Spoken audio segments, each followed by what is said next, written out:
Ikinararangal ko pong ihandog sa inyo ang GMA News and Public Affairs Advocacy para sa eleksyon 2022 para sa patas at matalinong desisyon sa mga susunod nating iluluklok sa pwesto. Ako po ang inyong kapuso, Mike Enriquez. Ngayong eleksyon 2022, ang buong sambayanang Pilipino dapat totoo. Noong eleksyon 2019, ang ating panawagan at panatag, pusuan ang totoo. Kaya lumibot tayo sa iba't ibang panig ng bansa para ipakilala at isulong ang mga katangian ng kandidatong totoo. Pusuan ang totoo! Ngayong eleksyon 2022, sa harap ng hamon na ibangon ang ating bayan, lahat tayo, ang mga kandidato, ang mga botante, at ang pagbabalitang gagabay sa bayan, dapat totoo. Ang mga tatakbo, dapat totoo. Totoong may paninindigan para sa tama. Dapat matapat, hindi magnanakaw o tiwali. Totoong may plataporma at konkretong solusyon sa mga isyong dapat tugunan. Magpapakatotoo sa kanilang mandato at totoo ang hangad na makapaglingkod. Hindi personal na kapakanan ang itataguyod. At dahil nasa atin ang responsibilidad, na iboto ang karapat-dapat na kandidato, ang paninindigan ng mga botanteng Pilipino. dapat totoo. Magsaliksik tungkol sa kandidatong susuportahan. Alamin ang kanilang track record. At huwag basta maniwala. Sa sabi ng iba o ng mga tumatakbo. Himayin ang kanilang mga plano. At suriin ang mga proyektong kanilang isinusulong. pahalagahan, bigyang dangal, at ipaglaban ang boto. Huwag magpabayad sa sino mang kandidato. Tumulong sa pagpapalaganap ng katotohanan. At huwag magkakalat ng fake news. Ang GMA News and Public Affairs sa pagbabalita ngayong eleksyon, mananatiling totoo. Walang takot na ihahayag ang mga problema ng lipunan para mamulat ng mga kandidato at botante sa totoong kalagayan ng bayan. Ang mga ibabalita, walang itatago. Lahat dadaan sa masusing pagsisiyasat. Lahat ng panig, pakikinggan at bibigyang boses. Totoong pagbabantay ang gagawin. Susuriin ang mga plataforma at posisyon ng mga kandidato sa iba't ibang issue.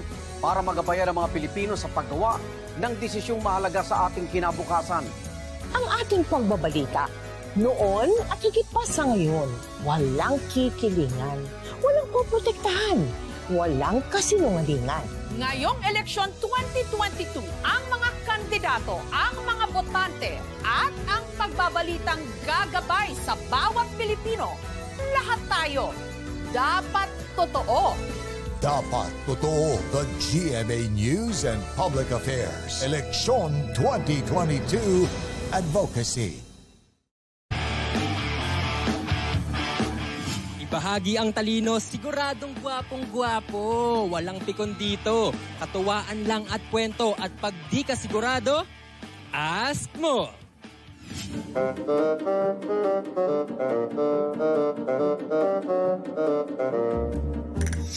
Kung last 2 minutes na ng buhay mo, ano ang gagawin mo? Kakanta o sasayaw?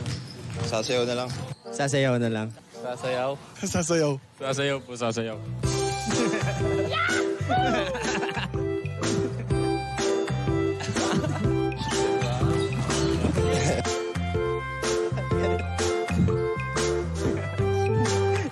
Galing ah.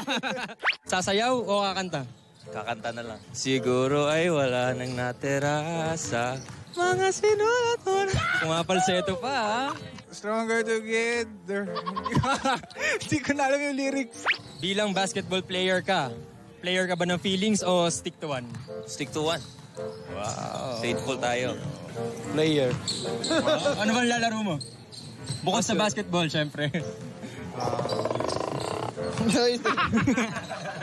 Anong mas mahalaga? Offense o defense? Defense. Defense. Sa sarili mo, maging gwapo o magkaroon ng maraming pera? Gwapo na ako, so pera na lang. Pera na lang. Nakakagwapo pag mayaman eh. Sa sarili mo, ang maging gwapo o magkaroon ng maraming pera? Maraming pera, syempre. Practicalan lang. To have a lot of money. Hindi naman currency yung kogopuan. Ayun. Ayan, dahil palagi mong hawak ay bola, syempre. Anong mas gusto mo sa siopaw? Asado o bola-bola? Asado po, asado. Asado. Oh, aasado muna bago man bola-bola, ah. Mukhang Talagang mapaglaro ng feelings to ah. Bumigat ba ang timbang mo ngayong pandemic? Yes. So, anong mas mabigat? 1 kilong pako o 1 kilong bulak? Oh, no! Right. Pwede no comment? 1 kilong pako o 1 kilong bulak? Siyempre yung pagmamahal ko sa girlfriend. Oh, Hi! Mga makukulit na sagot sa mga tanong na may hugot. At pag di ka sigurado, ask mo.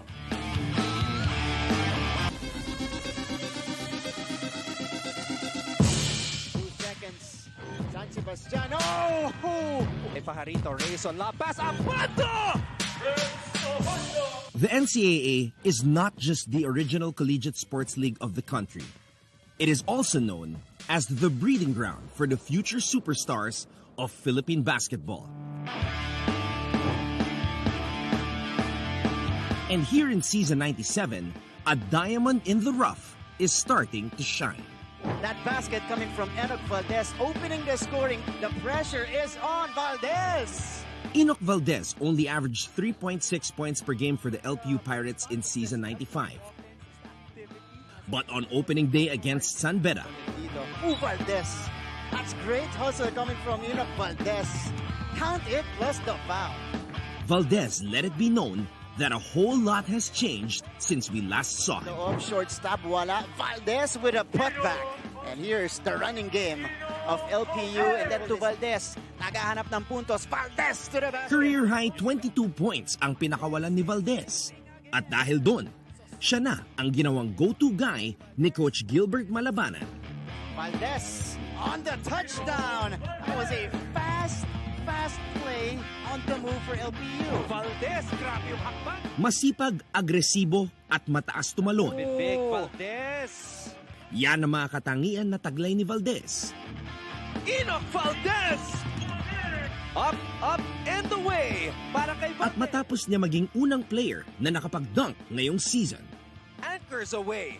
sinigurado ni Valdez na makakasungkit na rin ng panalo ang LPU. Quick passing from LPU, 2-on-1. Valdez all the way! Basic. Kontra sa JRU nung nakaraang Martes, si Valdez ay bumuhos ng 21 points, 12 rebounds at 5 steals. Madali para kunin ang kanilang unang panalo. The LPU Pirates are now in the win column after beating JRU 82-75. At dahil doon, sa wakas, nakatikim na rin ng tagumpay ang mga pirata.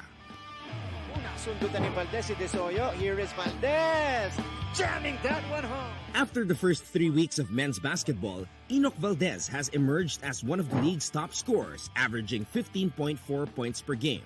He's also averaging 8.4 rebounds per outing and 2.8 steals per contest. Valdez will force this one up. Ladies and gentlemen, LPU has found a fearsome new pirate, and he is also our NCAA Power Player of the Week. Enoch Valdez!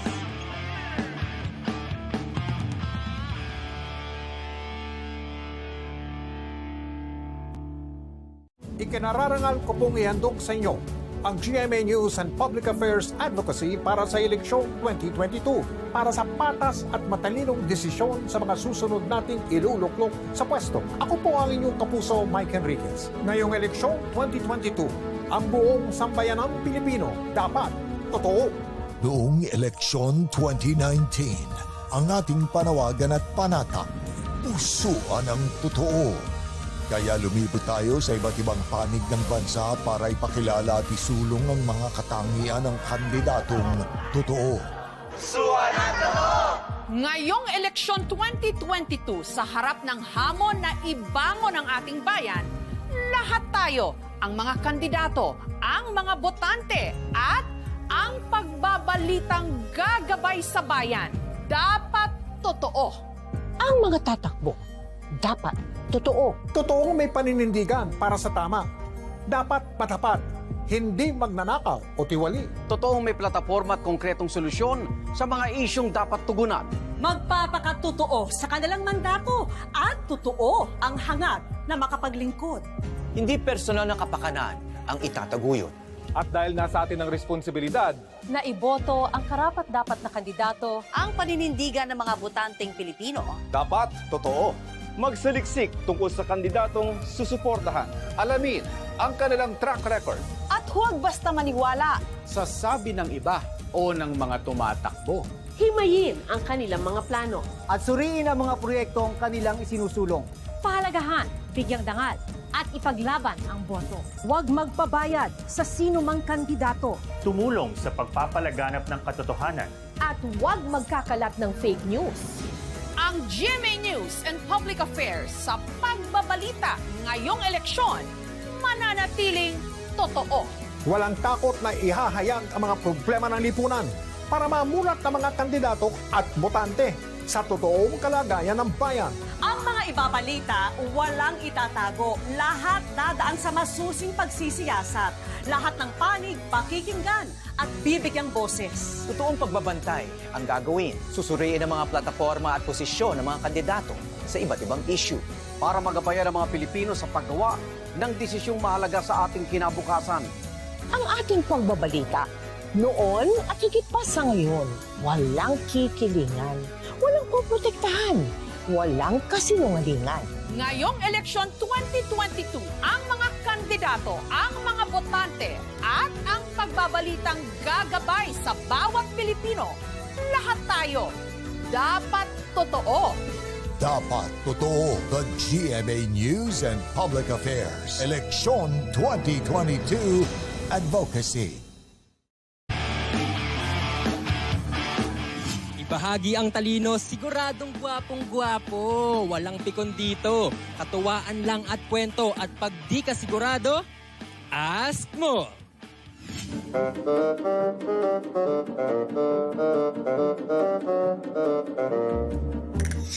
Kung last 2 minutes na ng buhay mo, anong gagawin mo? Kakanta o sasayaw? Sasayaw na lang. Sasayaw na lang. Sasayaw? Sasayaw. Sasayaw po, sasayaw.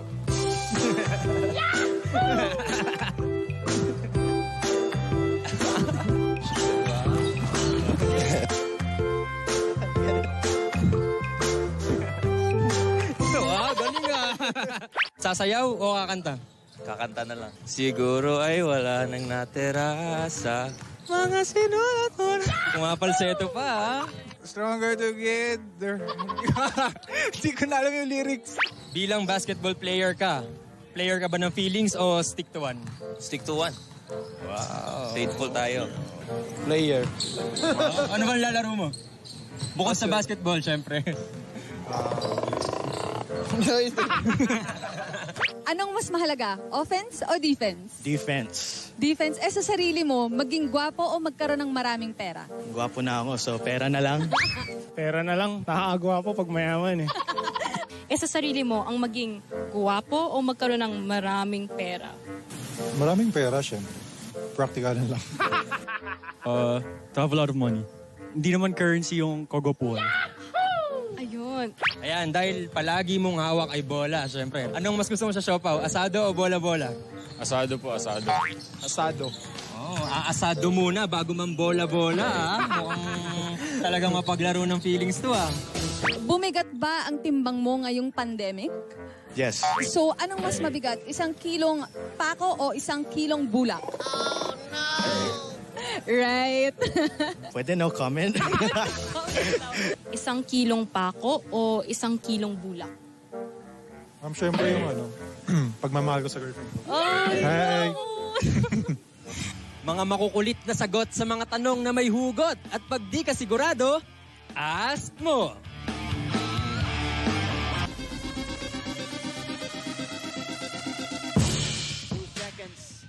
San Sebastian. Oh! Pajarito, Rayson La Paz, Apato!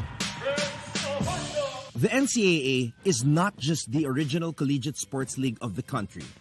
It is also known as the breeding ground for the future superstars of Philippine basketball.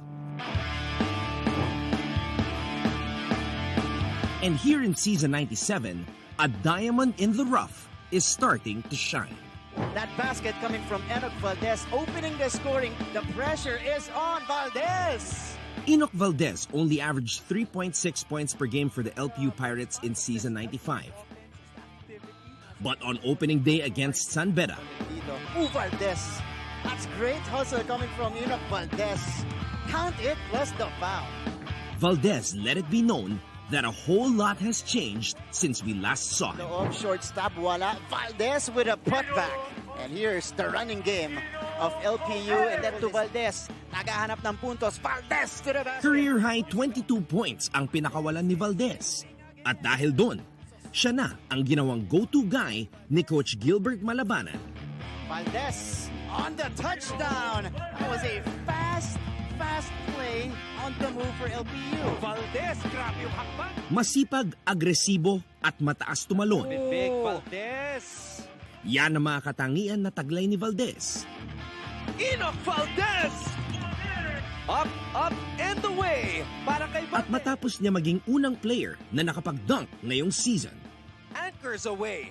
sinigurado ni Valdez na makakasungkit na rin ng panalo ang LPU. Quick passing from LPU, 2-on-1. Valdez all the way! Basic. Kontra sa JRU nung nakaraang Martes, si Valdez ay bumuhos ng 21 points, 12 rebounds at 5 steals. Madali para kunin ang kanilang unang panalo. The LPU Pirates are now in the win column after beating JRU 82-75. At dahil doon, sa wakas, nakatikim na rin ng tagumpay ang mga pirata. Unang sundutan ni Valdez si Desoyo. Here is Valdez jamming that one home. After the first 3 weeks of men's basketball, Enoch Valdez has emerged as one of the league's top scorers, averaging 15.4 points per game. He's also averaging 8.4 rebounds per outing and 2.8 steals per contest. Valdez will force this one up. Ladies and gentlemen, LPU has found a fearsome new pirate, and he is also our NCAA Power Player of the Week. Enoch Valdez!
Midweek, and we are here to turn up the heat.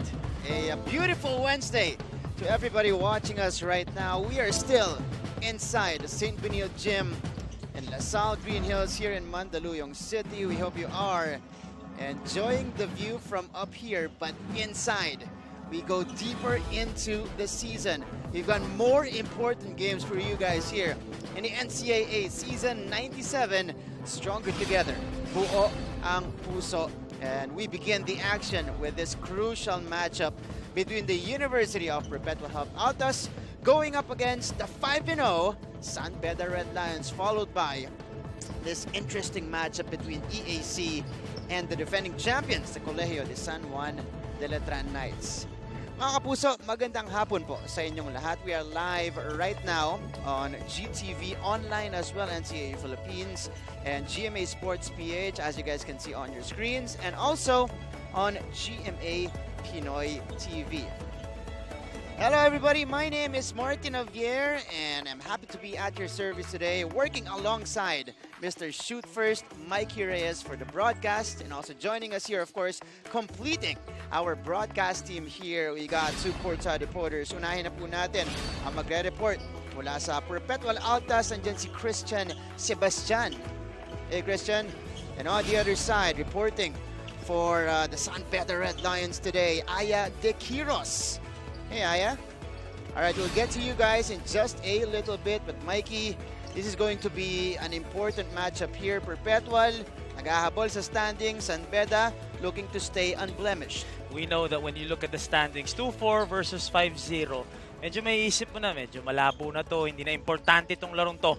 But man, with those play-in spots still up for grabs, the Perpetual Altas have a chance to really secure or make their way into that competition for those two spots. As we look at our standings, unang-una itong San Beda, mamaya ulit maglalaro ang Letran. So San Beda wants to put the pressure on the Letran Knights because if they win this game, kakailanganin din manalo ng Letran mamaya if they want to keep in step and stay undefeated in this season. Para naman sa Perpetual Altas, they can go up as high as number 5. If kung sakaling matalo yung EAC mamaya at manalo itong Perpetual, they can go high as 5 mamaya. And again, our 5th and 6th spots, yun yung mga magic spot natin kasi nga yun yung mga may pag-asa pa na makapasok ng Final Four. So this game is definitely crucial for both teams.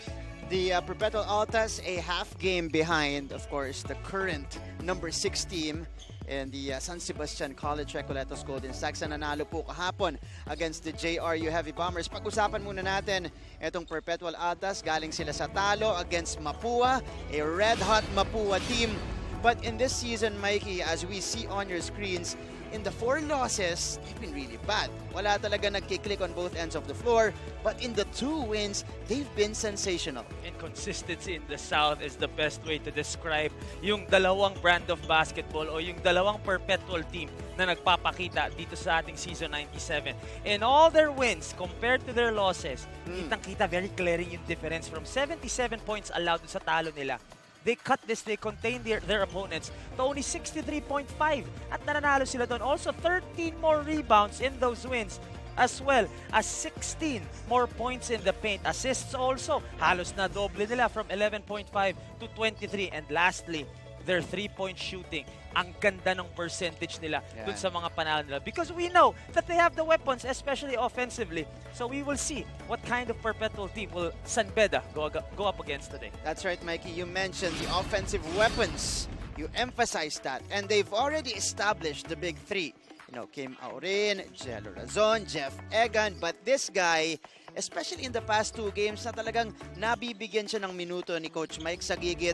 Chris Pagaran could be, you know, that other main guy in the supporting staff. Oh, they need someone to help out itong big 3 nila. Yes, nandyan si Peter Pan, nandyan si Mark Omega, but Chris Pagaran in those last 2 games, kita mo naman, plus 14 minutes, well-deserved, plus 15 minutes from 6 to 21. Well-deserved minutes for Chris Pagaran, and he has contributed 12.5 points and 7.5 rebounds. If this guy can be consistent in their last 3 games of the season, hindi malayo nga na baka sumingit pa sila sa ating play-in round. Yan, importante yan dito, especially against a red-hot team in the San Beda Red Lions. Yan po ang mga kalaban ng University of Perpetual Help today. Yan po rin ang pag-uusapan natin sa pagbabalik ng NCAA Season 97.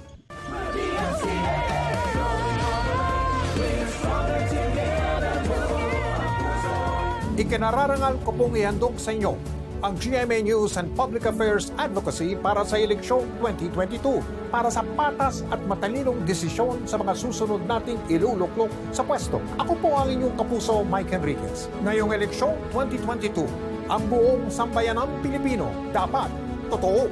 Noong eleksyon 2019, ang ating panawagan at panata, pusuan ang totoo. Kaya lumibot tayo sa iba't ibang panig ng bansa para ipakilala at isulong ang mga katangian ng kandidatong totoo. Pusuan ang totoo! Ngayong eleksyon 2022, sa harap ng hamon na ibangon ang ating bayan, lahat tayo, ang mga kandidato, ang mga botante, at ang pagbabalitang gagabay sa bayan, dapat totoo. Ang mga tatakbo, dapat totoo. Totoong may paninindigan para sa tama. Dapat matapat, hindi magnanakaw o tiwali. Totoong may plataforma at konkretong solusyon sa mga isyong dapat tugunan. Balik aksyon sa NCAA Season 97. We are still on top of our coverage of this matchup between the University of Perpetual Health System Altas going up against the Beda Red Lions. You guys have Martin Javier alongside Mikey Reyes here in the panel. Kanina po, napag-usapan na natin yung scenario para dito sa University of Perpetual Health. Ngayon naman, pag-usapan natin ang kanilang makakalaban. Still 5-0. Beda Red Lions coming off one of their most convincing wins of the year against Arellano. But up to this point, Mikey, they're undefeated, they're 5-0, but a lot of things are still a mystery for their team. And in that game against the Chiefs, they showed us another facet, another dimension of this team. This is what's scary with the Beda Red Lions. Yes, they are 5-0, but they're continuing to improve. In their first 4 games, kung saan sila nagsastruggle, points of turnovers, hindi sila nakaka-capitalize dun sa mga tinatapong bola ng kalaban. Hindi sila nakakatakbo. Number 9 in fast break points during that time dun sa first 4 games nila. As well as their shooting, medyo masama pa yung tinitira nila. For only 37.2% for only number 8 in the league. But in their last game against Arellano, itong mga nagsastruggle sila, yun yung mga ginamit nilang armas kung paano nila natambakan ang Arellano doon. From 8.25 points of turnovers, dinoble nila yan to 16. Fast break points, dinoble nila 20 fast break points against the Arellano Chiefs. And also, shooting the basketball from 37.2% against Justin Arana and the rest of the Chiefs. They shot 49.3%. And it's no surprise, yung biggest lead nila in their first 4 games was only 14 against Arellano. Big 22 points. Yun nga, Mikey. Perfectly said there. Kung yung nananalo sila pero kaunti lang yung lamang nila, they were shooting poorly at 37%. So hindi katakatakang tinambakan nila ang Arellano when they were shooting 49%.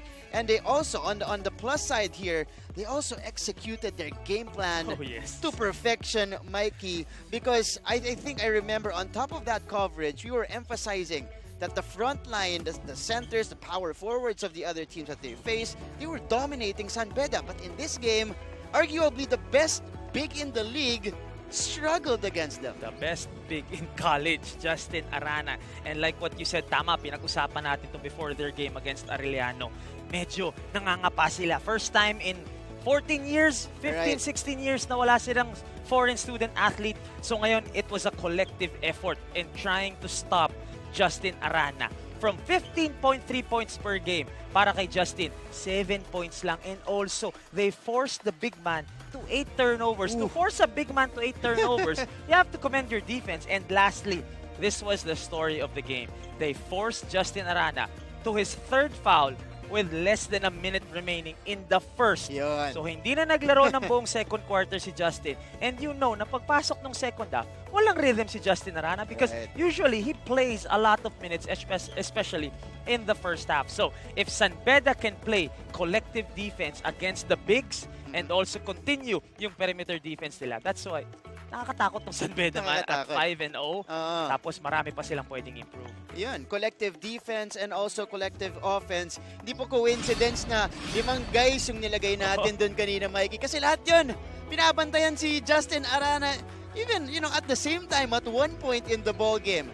Pero pag-usapan natin yung ating veteran clash here, this is gonna be a great matchup. Number 10 in the league in scoring is James Kwekute against the tough Kim Aurin of Perpetual. Well, we have a lot of scorers. We have a lot of scoring wingmen in this league. But these two right here, sila yung parang mga bully. Kasi yung katawan nila, yung strength nila, kaya nilang, they can go all the way to the basket as well as shoot from the outside. And they will go up against each other here today. I'm sure they're excited for this clash. In points, halos pareho lang. Rebounds, pareho lang. Assists, pareho lang. Field goal percentage, halos pareho lang. So, parehong-pareho yung nabibigay nila sa kanilang mga komponents. So, it'll be exciting how they will try and guard each other and try to stop each other from making or contributing the way they have been the past few games. There you go, Mike. That's an excellent matchup to watch out for in today's ballgame. Unang offering po natin, Beda Red Lions kontra sa University of Perpetual Health System Altas. Again, Perpetual right now at 2-4. Ito naman pong Beda at 5-0 right now. Ito kinakaway natin, coaching staff ng Beda. Ngayon, cool na cool pa sila. Pero mamaya po, syempre, emotions will be involved in the ball game dahil magandang matchup to sa magkabilang panig natin. And speaking of, pagbalik po natin, starting 5 ng parehong teams natin. At syempre, jump ball na dito sa inyong NCAA Season 97. Stronger Together. Buo ang puso sa GTV.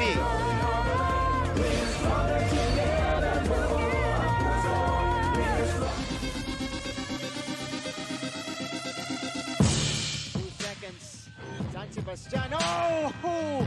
Pajarito, Rayson, La Paz, Apato! The NCAA is not just the original collegiate sports league of the country. It is also known as the breeding ground for the future superstars of Philippine basketball. And here in season 97, a diamond in the rough is starting to shine. That basket coming from Enoch Valdez, opening the scoring. The pressure is on Valdez. Enoch Valdez only averaged 3.6 points per game for the LPU Pirates in season 95. But on opening day against San Beda, Valdez. That's great hustle coming from Enoch Valdez. Count it plus the foul. Valdez let it be known that a whole lot has changed since we last saw him. The short stop, wala. Valdez with a putback. And here's the running game of LPU, and then to Valdez. Nagahanap ng puntos. Valdez to the basket. Career high 22 points ang pinakawalan ni Valdez. At dahil doon, siya na ang ginawang go-to guy ni Coach Gilbert Malabanan. Valdez. San Beda University, live on GTV and international channels, GMA Pinoy TV and GMA News International. And now, let's meet first the starting 5 for the University of Perpetual Health System, Delta Altas. Point guard number 3, Ray Parkuma. Forward number 5. Balik po sa ating coverage. This is your NCAA Season 97 starting lineup. Para dito kay Coach Mike Sagigit, Parkuma, Sevilla, Martel, Pagaran, Razon. Kapansin-pansin, Mikey, walang Aurin, walang Egan sa Perpetual. Yung first 5 ni Coach Mike coming into this game, and also Jello Razon usually coming off the bench. I believe this is his first game starting for Perpetual this season. Wow. This is a major shakeup in the starting unit of Perpetual. Sa kabila naman, ito po si Alfaro, Quecute, Contapay, Penuela, JB Baguio, same 5 that Coach Boyet used in their previous game against the Arellano Chiefs. Sabi nga nila, I fix it if it ain't broke. Yun nga ginagawa dito ni Coach Boyd Fernandez. Escario, Serapia, De Dios ang masisipag nating mga opisyalis dito. And again, San Beda, probably one of the reasons why they maintain their starting unit is because they're coming off a lopsided win against the Arellano Chiefs. The first quarter of this game, on against GTV on YouTube and Facebook, GMA Pinoy TV as well, NCAA Philippines and GMA Sports PH. San Beda versus Perpetual. Here we go, underway in our Wednesday offering, a Wednesday doubleheader for you guys, and we start off with an N1 opportunity right here for JB Baguio. Maagang opensa para sa San Beda. San Beda recognizing right away the mismatch. JB against the smaller Peter Pan Barkuma, just shooting over the smaller defender. JB Baguio starts things off for San Beda. And Boyd Fernandez on your screens right now. Ano ba, binaliktad ba ni Coach Mike yung second unit at saka first unit?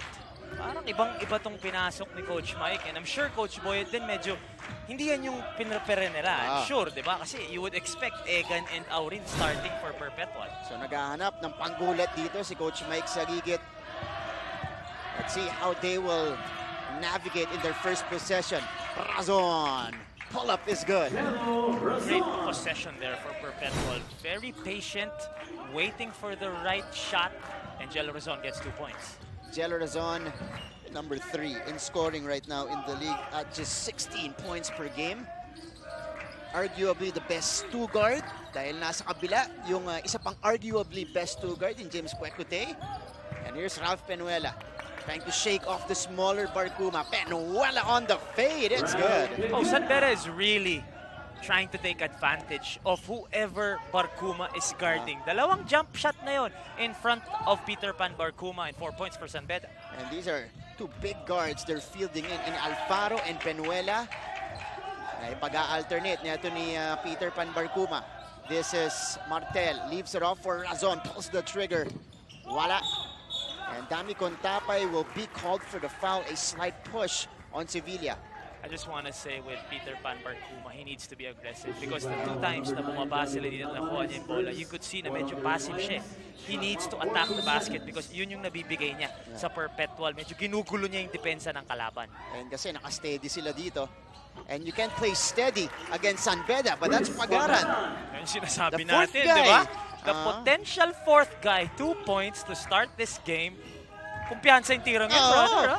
Ano naman yan? Ilinis pa yung net. Napitawan ni Cuequito yung bola. 4-all here. The early goings of this one. Pacquiao. Looking for Contapay. Oh, gets it to him. Pero naagaw dito ni Martel. Here comes Barcuma. Barcuma nagmamadali. Razon. Thinking about it. Razon. Binigay kay Martel. Perpetual will set up the offense here. They've got 10 to work with. Pagaran from 17. Off to the right. And now we go to Christian Sebastian from Perpetual side. Martin at Mikey, ngayon nga ang ikatlong araw pagkatapos ng Easter Sunday. Pero para naman sa Perpetual Altas, ngayon nila iuwi ang ikatlong panalo ng koponan. Nakausap ko nga ang team captain na si Jeff Egan at kulang nga daw ang team sa consistency. Kaya ang target nila ngayon ay good start kontra Red Lions. Ito nga, Martin at Mikey, wala naman yatang may birthday ngayong araw. Pero mukhang gustong regaluhan ng Altas ang Red Lions ng kanilang unang pagkatalo dahil dito daw nila maaaring hugutin ang momentum sa mga natitira pa nilang laro. Pabaon naman daw ni Coach Mike Sagigit ay ibigay lang ang best para kahit ano daw ang maging resulta ng laban ay no regrets ang koponan. Balik sa inyo. Matindi magregalo si Coach Mike Sagigit. Talo ang ibibigay mo sa akin. Mahirap naman na regalo yun. De, pero si Christian mahilig sa mahilig sa metaphors. Metaphors. Eh, no? Parang yun yung niche niya sa courtside reporter. Saka sa lahat ng reports. Laging may metaphor. Kompleto. Mapapagkain, regalo, as Razon misses the shot, pero follow-up dito ni Martel. Put back there para kay Martel. Walang nakapag-box out dun.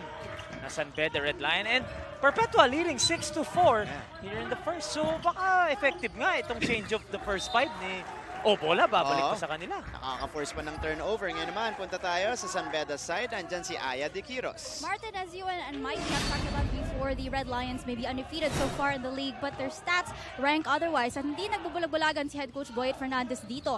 Dominante man sila sa kanilang huling laban, ay inaatupag pa rin nila ang kanilang blockout plays, defense sa second chance points at paglimita ng kanilang turnovers. Paniwala pa rin kasi ni coach na anyone is capable of beating anyone, citing their struggle games kontra sa JRU at Baste. Kaya paalala lagi nito sa kanyang players, each game is a tough team. So let's just see how tough Perpetual will be and how all of these will translate in today's numbers. Balik sa inyo. Maraming salamat, Aya. And even if you're 5-0, as Cuequito squeezes his way in for the hoop, I think that's the first step for any team, Mike, is to recognize that, everyone can beat everyone. Kumbaga, wala kang sure game. Lalong-lalo na ngayong season 97, we've got a different setup and of course, a shortened season. Ganda pa ng simula dito ng Perpetual. Ito, mismatch na naman to. So Cuequito is gonna finish this. One of the best finishers in the league for the past 2 seasons. With his headband again. Second game with the headband on. May swerte yun, ha? Niya itutuloy nga daw niya. To great finishes at the rim para dito kay James Cuequito. And that holds us even. 8 apiece here in the first quarter. Sevilla. Barcuma now. Pinigay kay Pagaran, who's got 4 points in the game. Martel needs to put one up. And solid defense by San Beda, forcing the shot clock violation. And with 5:15 to go here in our first quarter, tabla po tayo, 8 apiece sa ating laban.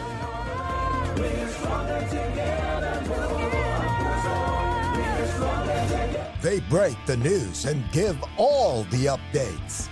They even get inside the mind of the coaches, players, and even the fans. They make the games even more exciting. Meet the eyes and ears of your favorite teams huddled. They are the courtside reporters of your NCAA Season 97. Catch all the action live Tuesdays to Wednesdays and Fridays to Sundays 12 noon with recap episodes at these times on GTV.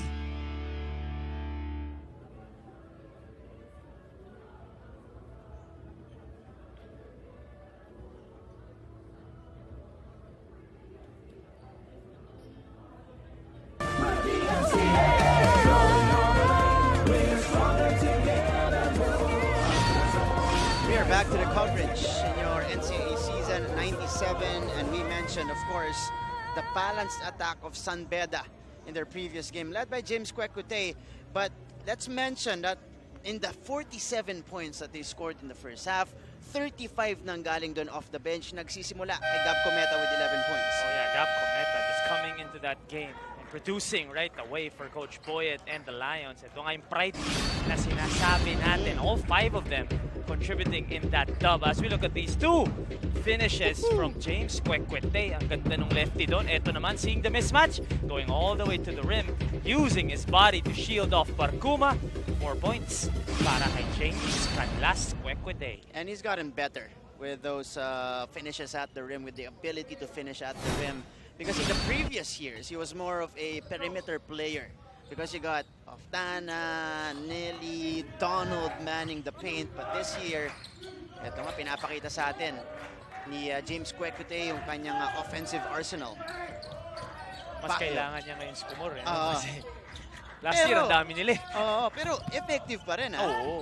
And Peter Alvaro on the penetration, known as a shooter, but that time, drove the basketball. Sabi nga natin, itong San Beda, 5-0, pero meron pa silang mga surprise na ilalabas sigurado for their next games. And after this game right here, they will go up against the other 3 top teams in the league. So, kumbaga, they need to get better din talaga. Kailangan paparating na sila dun sa peak nila. Pero ito si Sevilla, binanda yung basket na yon. So 10-all here. Perpetual keeping in step of San Beda.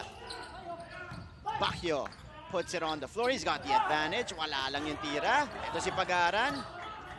And Perpetual will set things up. Ganda nung help dun ni Chris Pagaran to help Jello Razon out dun sa mismatch din against JB Bahi. A great stop for Perpetual.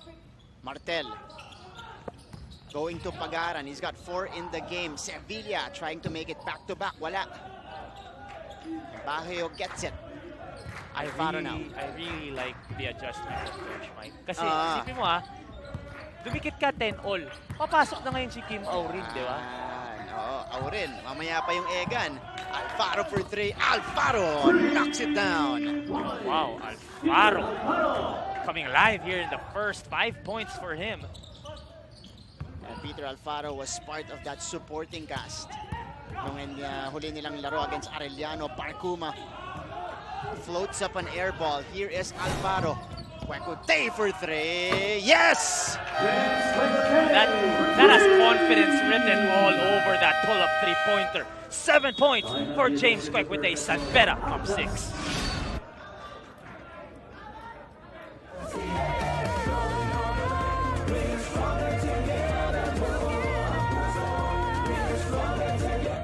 Mabilis magbago ang mundo at ang daming naiisip ng tao. Hatid ng Next Now ang latest sa science and technology, maging updated sa groundbreaking inventions. Hello there.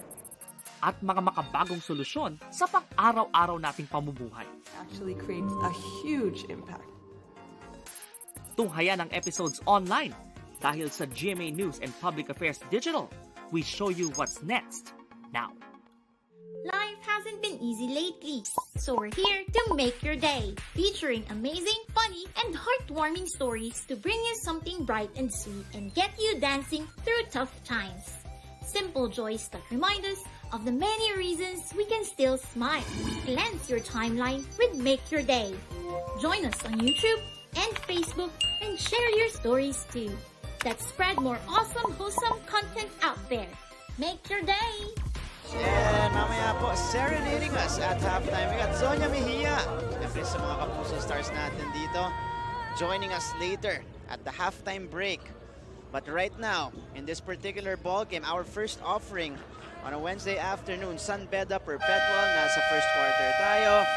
And if I'm not mistaken, 12-2 run for the San Beda Red Lions. We're coming off back-to-back three-pointers. This was the drive earlier by Peter Alfaro. Pero pagkatapos nun, nag-tres na sila, Mikes. Oo, yung 12-2 run na to. Capped off by this booming triple. Pull-up three-pointer like what we said before the break. Confidence written all over that pull-up. And ilan na si James? 8 points. 7 points. 7 points. To lead the way. Kasunod niya yung kanina si Peter Alfaro. Pero main guys ni Coach Mike Sagigit, nandito na. Jeff Egan is here in the ball game alongside Mark Omega. And that's Jello Razon scoring his second basket of the game. Just a sweet looking jumper for Jello Razon. And you gotta love the aggressiveness talaga ni Razon on the offensive end, no? Ibang-iba na to sa last season. Iba. 16 points per game this year. A green light na as Kwekute misses the step back three. Now we got a foul underneath. Kakapasok lang nito. Jeff Egan ang tatawagan. Siya yung tinuro ng ref. Ito yung galaw ng Jello Razon kanina.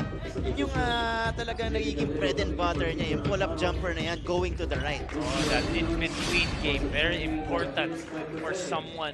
Kumbaga, Jello kasi is not tall eh. You look at him, he's a point guard. His height is for a point guard.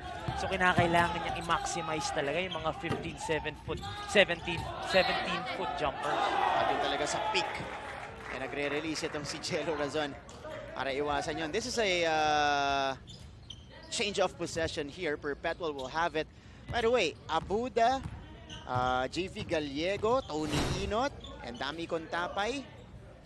So ang ginawa ni Coach Mike, 16-12, pero first group niya to eh.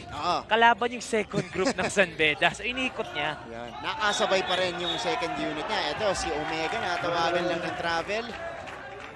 He's another guy. He's another guy who has been solid for Perpetual. Mark Omega. Pero dito, natawagan siya ng traveling. A little passive on this catch. Ganda rin ang ginulat siya ni Ralph Penuela doon. Mahaba din yung Penuela. Ito si Kuntapay. Challenged.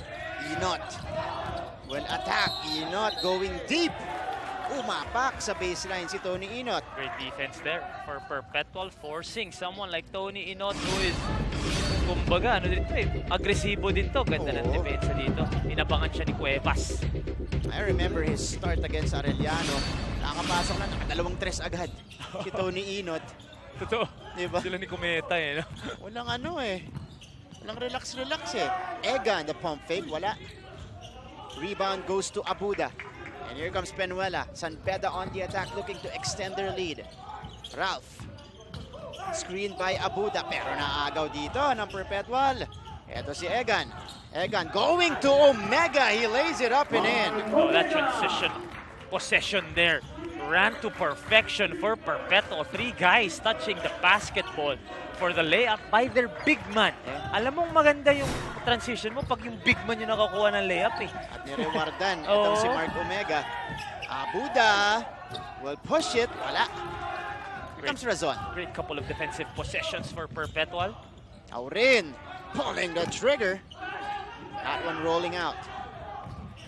Gallego. May tangan ng bola. Goes to the corner. Penuela is open. Razon gets it. Here comes Jello. Back and forth we go here in the first. Egan. Wala pa rin para sa Perpetual. Hindi pa rin makahulog dito. Ang Perpetual Altas mula sa labas. Dalawang 3 puntos yun. One from Penuela and one from Jeff Egan, whom both of them could hit those corner triples. Parehong mintes, kaya mananatili tayo sa 16-14 as your guy. Ganito, player yan ng dating analyst natin dito, Coach Olsen Racela. Tama naman. Hopya. Tallest guy yan din sila.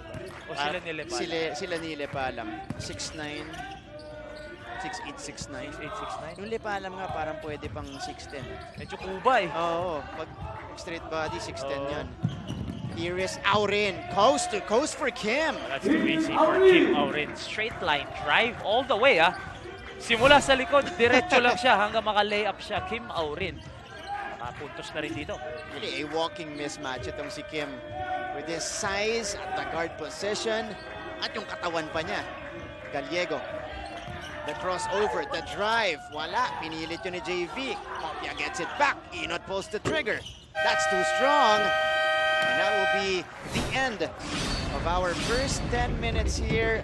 Sagutan tayo ng mga run dito. Ika-4 na tabla sa ating laban. 16 apiece, Mikey. It's been a back and forth affair. There was a 12-2 run, Carox and Beda. Bumawi naman doon ang Perpetual with a 6-0 run of their own. And now we are back to square one after the first. That's right. Some first quarter highlights here. That's Mark Omega getting rewarded on the break. 16 all. It's going to be a great second quarter. Right up next dito po sa NCAA Season 97 on GTV.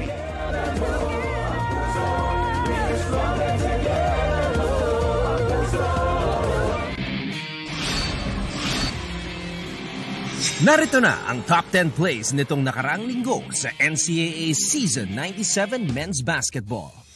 At number 10, CJ Cadwa steals the ball, goes all. Sa number 9, JB Bahio ng San Beda pinakita ang kanyang bagong spin move kontra sa JRU. Dito naman sa number 8, Robbie Naive sumugod kontra sa depensa ni Justin Arana at nakascore gamit ang kanyang kaliwang kamay. Switching hands, Coach Jerry. Here at number 7 is James Kwekute, reminding us why he's one of the best shooting guards, if not the best, in the NCAA. James Kwekute with a step back 3. Sa number 6, it's CJ Cadwa again, bringing his bully time tweet to After the coverage, this is still your NCAA Season 97. Stronger Together, Buo ang Puso. We are live on GTV. And you see the first-year players here, mananggaling po sa high school program ng San Beda, starting to adjust to life here in the collegiate scene. Growing Cubs, the future of the San Beda Red Lions. Ryan Amsali, Winston Inon, Justin Sanchez. Silang tatlo galing sa Red Cubs program. In all honesty, nakita ko yung stats nila. Malayo pa. Kasi Malayo grabe pa. the way they dominated the juniors division sa NCAA. Yung tatlong ito. So I'm sure Coach Boyd and the rest of the San Beda program and San Beda community are very excited pag nailabas. Kasi let's not put too much pressure din naman on these three kids. Kasi first year nila, tapos sumakto, pandemic pa, ganyan. So, galing 2 years eh. Oo, 2-year layoff. So imbis na yung momentum nila lang, ang ganda ng nilalaro nila ng juniors, dire-diretso, natigil. So understandable na talagang it's gonna take them time to adjust to the college game. Have you, meron na bang high school rookie? I mean, rookie of high school na. Kasi sila Makwada niya, medyo ano din, struggling. Although John Barba, para 20 point out game nung ano. But prior to that, medyo struggling din yung mga high school kids natin. Hirap pang mag-adjust. Yung Abando lang kasi hindi galing high school. Ibang rookie yun. Pero rookie Pati yung Gozum eh. Hindi mga high school yun eh. Pero rookies ha? Naman mga kalaban sa Rookie of the Year. Si Abando tsaka si Gozum eh. Unfair eh. Unfair. Pero yung Inot, Sanchez, and Amsali, they all won a championship in season 95 nung last year nila sa high school. So, ganyan po kataas yung kanilang kumpiyansa. If I'm not mistaken, Sanchez and Amsali were part also of the Mythical Five. Finals MVP, si Ryan Amsali. That's right. Ito, patuloy ang aksyon natin. Inot, yung sinabi natin kanina, nandito pa rin. Clifford Hopia, just too tall inside. Height is might. There is no other analysis to that putback. Talagang matangkad lang siya kumpara sa bantay niya. What a putback there for Hopia. Perpetual, by the way, ended the first quarter on a 6-0 run. Held San Beda scoreless in the last 3 minutes of the first. Aurin trying to sneak one in. Napunta kay Cuevas. Cuevas, Martel floats one up off the window that time. Hanapan pa ng butas doon ng Perpetual. Kita-kita yung reaction ni Coach Boyet. 1 second na lang, nakaisa pa. Ganda na ng defense. And scramble for the ball. And again, Perpetual getting peskier as we get deeper in this game. Ito si Egan, di pa nagpaparamdam sa ating laban. Martel, they go to the other side. This is Pagaran. Face up Jay. Pagaran drops it in. Bro, kumpiyansa yung bata. Kumpiyansado. 12.5 points per game in their last 2 games. Kita Kita mo dito, 6 points na. Tsaka for jumper, pare. Kasi nalagay mo sa pregame. Oo, nilagay natin sa ano. Siya yung player feature kanina. Narinig tayo, bro. Hindi naman tayo disappoint. Ito si Jasper Cuevas. Yung hanap niya, last second shot for Martel goes in. May kumpiyansa dito, bro. Hiningin niya pa kay Aurin. Ako nang bahala, Kim. Fourth guy. 6 points. Chris Pagaran. Grabe. Ito na yung sa mga Red Cubs sa sinasabi natin na inaabangan dito sa college scene. Ryan Amsali is in the ballgame for the first time. And more minutes. Right. He's really still trying to get in shape. He got, a little mass over the 2 years. Pinaganda mo yun, Sige na, pasa mo na natin. Okay. Andito ulit. Mula naman sa Perpetual side, si Christian Sebastian. Christian? Martin and Mikey, binigyan nga daw ng extra time ni Jello Razon ang kanyang shooting dahil sa performance niya noong nakaraan sa mga mintis na tres. Kailangan daw niya ng magandang desisyon sa pagpili ng shot para masigurado ang puntos sa koponan. Bilang top scorer noong nakaraang laro, ay mukhang makikipagkagatan din siya sa mga Red Lions dahil nakarelate daw siya kay Mufasa ng Lion King. Dahil sa sinabi nito na look inside yourself, you are more than what you have become. Balik sa inyo. Grabe naman yun. A quote from Lion King as we take a look at this play. That was a stop from Martel, a foul on him. Grabe yun. Bigat ng Christian na. Okay, pero that's what you like, being a top scorer before you still see rooms for improvement. As we take a look at this jumper from Martel, na siya rin pumaul kay Clifford Hopia sa kabila. Kung si Pagaran, hinanahan na, pinag-usapan natin siya kanina. Si Martel, nag-a-apply atang 5th guy. Oo, 8 pwede. points. Wow. Para kay Martel. 8 of the 22. At ang dami niyang bailout shots para dito sa Perpetual. As we take a look at, of course, Sir Frank Gusi, ang Mancom representative ng University of Perpetual Health System Delta. And Sir Francisco Gusi Jr. I'm sure this is the kind of start that he was hoping for para dito sa kanyang Perpetual Altas. And naman, ito si Attorney Jonas Cabutyan. Mula na naman sa San Beda, Mancom representative po ng San Beda. And speaking of the Red Lions, let's go to Aya Dick Heroes again. Aya? The target is on who Coach Boyd calls the three big hands, Egan Aurina at Razon. Coach shares his observation on how maganda lang ang laro nitong tatlo ay sunod-sunod na following suit na itong mga Altas. Kung kaya naman after nilang adjusting ang depensa, tuloy pa rin ang on-court mantra nila na next man up na umaasang mas magparinig ang mga rookies sa scoreboard. Pero kakayanan nito given the pace we're seeing so far, gentlemen. Thank you, Aya. Well, next man up, they saw next man up in their previous game against Arellano, and so far that hasn't translated here in this particular ball game against Perpetual. Maybe it's because of the tactics neto ni Coach Mike. Gulat sila, hindi yun yung piran nila. Pero not too late for San Beda because we're still tied here. Or Perpetual rather is in front by 1. Ito si Amsali going down the middle. Mas kasi ginamit niya dun sa pagkakataon ngayon. Ryan Amsali all the way to the rim. Ang ganda ng parang mini Euro step niya dun. Very skillful itong lefty ng San Beda. Amsali coming off a solid game in the previous one. This is gonna be a slight nudge by the baseline. Foul ang tinawag dito, if I'm not mistaken. Kay Yukian ba ito itatawag? Andrada? Hindi, kay Amsali. Si Amsali ang tinawagan dito. Pero brother, sinabi mo kanina na collective effort yung San Beda. I mean, it can't be only one guy, which mamaya pag-uusapan natin ulit yan. Pero ngayon, abante ulit ang Red Lions ng isa 24-23. Papalito tayo.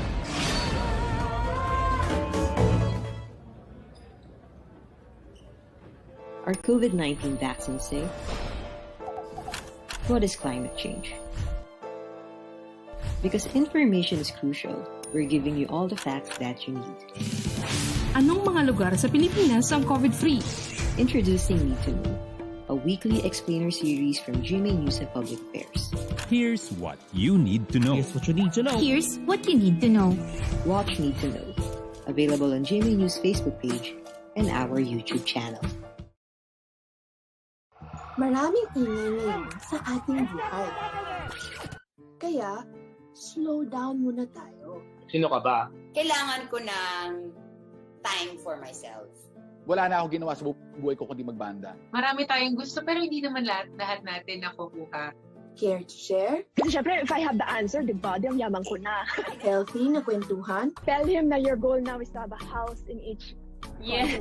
Komportableng usapan. No dating mo. Broadcast, and I know you would want me to say You have to this. say it, bro. I wrote it para sa'yo talaga. Oh, fine. Chris, ano ba to? Jeff. Okay. My name is Jeff. Jeff Egan. Ito po ang nagpapakilala sa season 97. Got limited minutes, limited action in season 95. Mainly because, they still had a lot of players back then like Charcos, Peralta. Pero ngayon, iba na. Siya rin yung captain ng team na to. Well, it started with the minutes. From 18.2, naging 29.5. Number 6 in the league in minutes played. Also number 6 in the league in points per game at 14. And the key stat there is, in 17 games last season, 9 lang yung pinasok siya. Ngayon, obviously, lahat nilaro niya. So, kitang-kita yung minuto niya sa loob, giving him confidence to produce. Grabe yun From being, of course, used in limited minutes, as we see Martel miss his first shot of the game, to being the captain in the starting 5, ikaw din yung babad. That's a big step up sa laro dito ni Jeff Egan, as we see the big guy, Yuken Andrada, showing us the touch. Di ginagawa ng kuya niya yun dati nung magkalabang kami sa NCAA Juniors. Yuken Andrada from the outside. 3-point field goals natin. Nakakatatlo na dito ang San Beda, kaya abante sila ng 4 dito. 27-23. Amsali going to the middle. Yuken with back-to-back baskets. This time, may kasama pang isa. Personal 5-0 run in 2 possessions for Yuken Andrada. Una, ito with all the confidence to let it fly. Tumingin pa kay Coach Boy at yan, tumuro pa. Parang inutusan, itira mo lang. Dito naman, running the break, rim running, and finishing is Yuken Andrada. A chance to push this lead back up or up to as much as 7 points. And makes sense, yet another red cup that got elevated. Dito sa seniors team nila, as we see here. Of course, younger brother rather of Yuken Andrada. Kilala natin yan as a San Sebastian Staglet. Na magkaparehas po ng height. Mas mahaba lang yung Yuken. Mas lanky. Ito kasi may katawan to, si Yuken Pwede makipagbanggaan. Great cut by Razon. Extra pass inside. Supalpal ng Tony Inot. Athleticism ng Tony Inot. Ang bilis nung talo na yun. A block there for Tony Inot. And this is already the biggest lead of the game. 30-23. Kanino pupunta ang Perpetual dito? At ganun kabilis ginawa yan ng San Beda. Here they go again. They get a steal. Gallego. This time it's going to Inot. Inot! Rattling that one in! Ito yung kumpiyansa ng mga bata natin. Tony Inot getting confidence from his big block. On the other end, catch and shoot, no? Di isip. Walang isip-isip. Wala. Ito nakagaw bang San Beda. It is Amsali starting the break. The spin, the shot, the basket for Ryan Amsali. We said they were the growing Cubs. Parang lumaki na. Yung Cubs natin dito sa ating laro. Both of them just contributing as soon as they got into the game. Growing right before our eyes here. Aurin. Separation for the Red Lions. Their biggest lead at 12. Razon puts out the fire with a triple. That's a big shot for Chelo Razon. Much needed basket to stop this San Beda run. 7 points para kay Chelo Razon. Ang dami na ng Perpetual yung last second shots sa shot clock. Mga bailout, bailout. Pumapasok, Ryan Amsali puts it on the floor, putting on some moves. Inside pass para kay Yuken, natapik papalabas. Ganda lang nilalaro itong second group ni Coach Boy Fernandez. Tony Inot. Parang walang follow through Nakita mo yung kumpiyansa ni Tony Inot. And look at this, getting the rebound. Ito si Zonya Mejia on your screens. Ayan po. Si Zonya, by the way, was the one who hosted the segment nung pumunta siya sa practice ng San Beda. So kalaro niya si Tony ba yun? Si Tony. Actually, lahat in-interview niya nun, pero San Beda yung main focus niya. So today, she is supporting, of course, San Beda, and she's gonna be performing for us later at our halftime break. 26:35. Action picking up in the second quarter. Barkuma. Wala. Pagaran. Skying high for that, pero makukuha ni Ryan Amsali. It is Ryan now. Going to Andrada, open for three, drops it in. Wow! Yukin Andrada. 9 points in how many minutes? Wow, let's 4 check. minutes? Yeah, just a little over 4 minutes. Talk about production and efficiency. Yukin Andrada, look at this. He's got the confidence to shoot it. As we take a look at this move first, by Ryan Amsali on the paint, going deep. And Sonia cheering on, of course. Happy with that, the move by Ryan. Dito sa GMA, dami issue eh, no? Kapon si Benson din, ha? Nakita sa game on, ha? Saan niya? Parang kinikilig si Shani. Oo, napatigil eh. Ayan pa yung ano. Plus sa offering natin, as Pagaran gets fouled on the three-point attempt. So Gallego will be called for this one. 3 free throws para kay Pagaran to put out the fire. Too close was JV Gallego on that three-pointer. So Pagaran will be given 3 shots from the charity stripe. And lumolobo na ang kalamangan dito ng San Beda. 12 puntos na ito. Pero pwede mababalit ni Chris Pagaran. Ganda nung bitaw nitong Chris Pagaran, no? I mean, just look at his release. Kita mo na talagang shooter eh. But Mike, how about the three-point shooting netong San Beda Red Lions? This is yet another facet that they're showing us that, you know, they're proving right now. Kaya rin namin eh. May shooting din kami sa labas. We got a lot of shooters on this team and we can kill you as well from downtown. They're actually number 3 in three-point field goal percentage at 32.14. So ngayon, yun din ang ginagamit nila. Yan ang big reason why they're up by 9.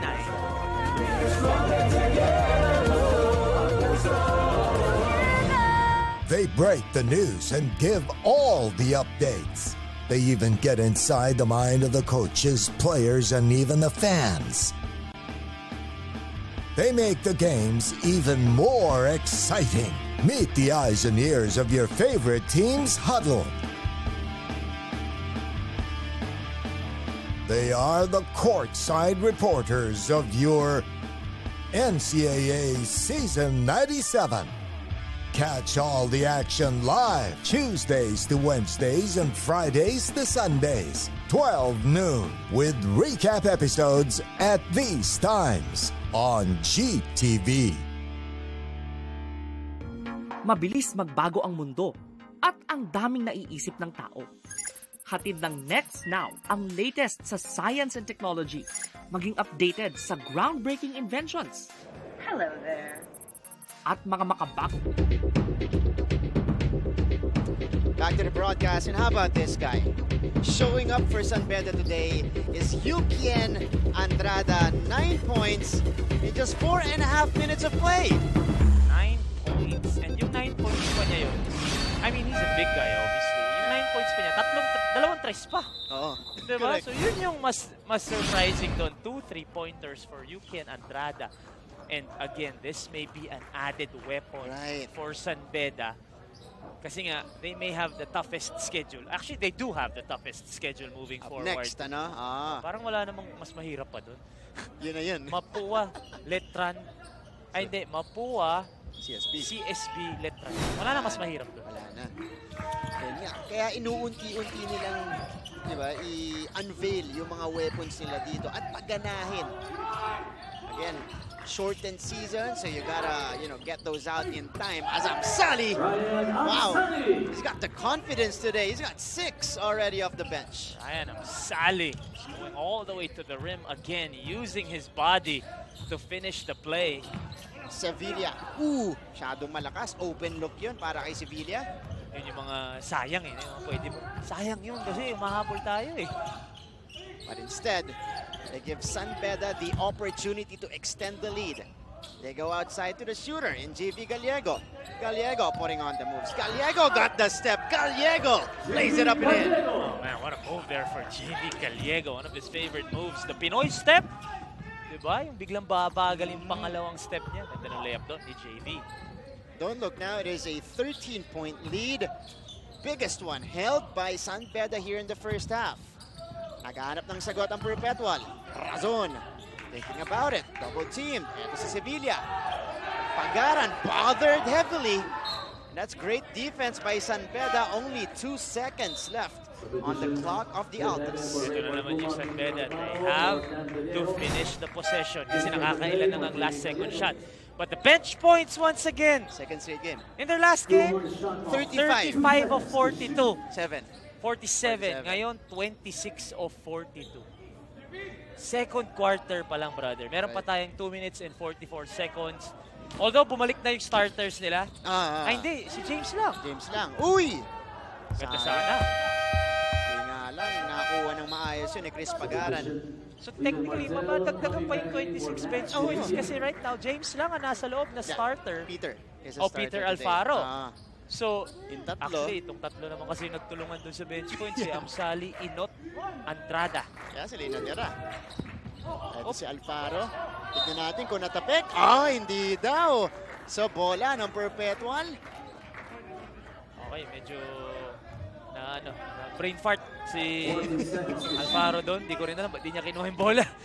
Kaya daw niya, natapik ni Jello Razon. Pero kahit na Oo nga eh. Pwede mo naman, kahit naman tinapik ni Jello Razon, pwede mo pa rin kunin eh. Nasa harap na. But for the Altas, you know, we haven't seen the main guys produce other than Jello Razon. This guy, that's a long three-pointer missed. Alfaro running into a wall as he was falling down. That was Martel giving up the foul. Kumbaga for Perpetual. We always talk about the big three. Pero right now, dun sa big three, si Jello Razon pa lang ang nagpapakita. Si Kim Orin, only 3 points. Egan, wala pang punto si Egan. Egan is good for 14.83 points a game. Number 6 in the league. So, hindi gumagawa yung Aurin, Egan. Buti na lang din yung Martel tsaka yung Pagaran. Pero kinakailangan gumawa nung Egan tsaka nung Aurin dahil ngayon 13 puntos yung hinahabol nila. Si Kwekutey. James! Kwekutey! Strong on the drive! We were asking him nung nag-player of the game sa last game. Diba tinanong natin, when will James be completely unleashed? Parang ito na. What a drive there for James Kwekutey. Calling the isolation. Pero another 3-point shot na na-foul. Kita mo naman to. He wants to clear out. He wants to dance. The Carson step. Iwan na iwan. And then the finish over Martel. James Kwekutey. This guy averaging just over 13 points per game in just 23 minutes of play for San Beda. So you know he could do more. As Pagaran goes to the free throw line here. Tatlong tira to para kay Chris Pagaran. Mula sa booking one, knocking down the second. Yo, that shot is really smooth. Yeah. Like yung bitaw nung Pagaran, sobrang smooth. Tingnan mo, sobrang smooth. Look at that. Yung assistant niya, hindi gumagalaw. Wala man. Suave. Justin Sanchez. Yeah. 11 points na si Chris Pagaran. Nagka in double figures actually para sa magkabilang panig natin. Justin Sanchez, a guy that was utilized in their previous game. Nanggaling din sa kanilang high school program who showed up as well by knocking down a couple of three-pointers. Nandito na para kay Coach Boyet. So the starters are back on the floor. Si Penuela din, nandito na. Sanchez from the corner. He's got the look. Wala yung unang tira niya. Baguio puts it back in. Pero tinamaan sa likod ng ulo. Etong si JP Boral as Baguio was pulling down the rebound. Tanong na lang is, ano yung tumama? Yung Siko ba? Because from where we're sitting, parang yung bola yung tumama sa likod ng ulo ni Boral. Inadvertent naman, di naman sinasadya. We know JB. Oo naman, di naman.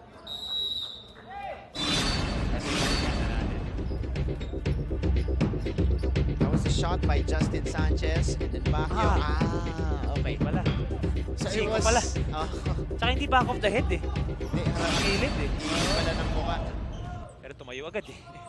Okay na daw siya. Ito si Boral, pumuposisyon. Sumisil pa eh, no? Ayan na siya. Taking the shot.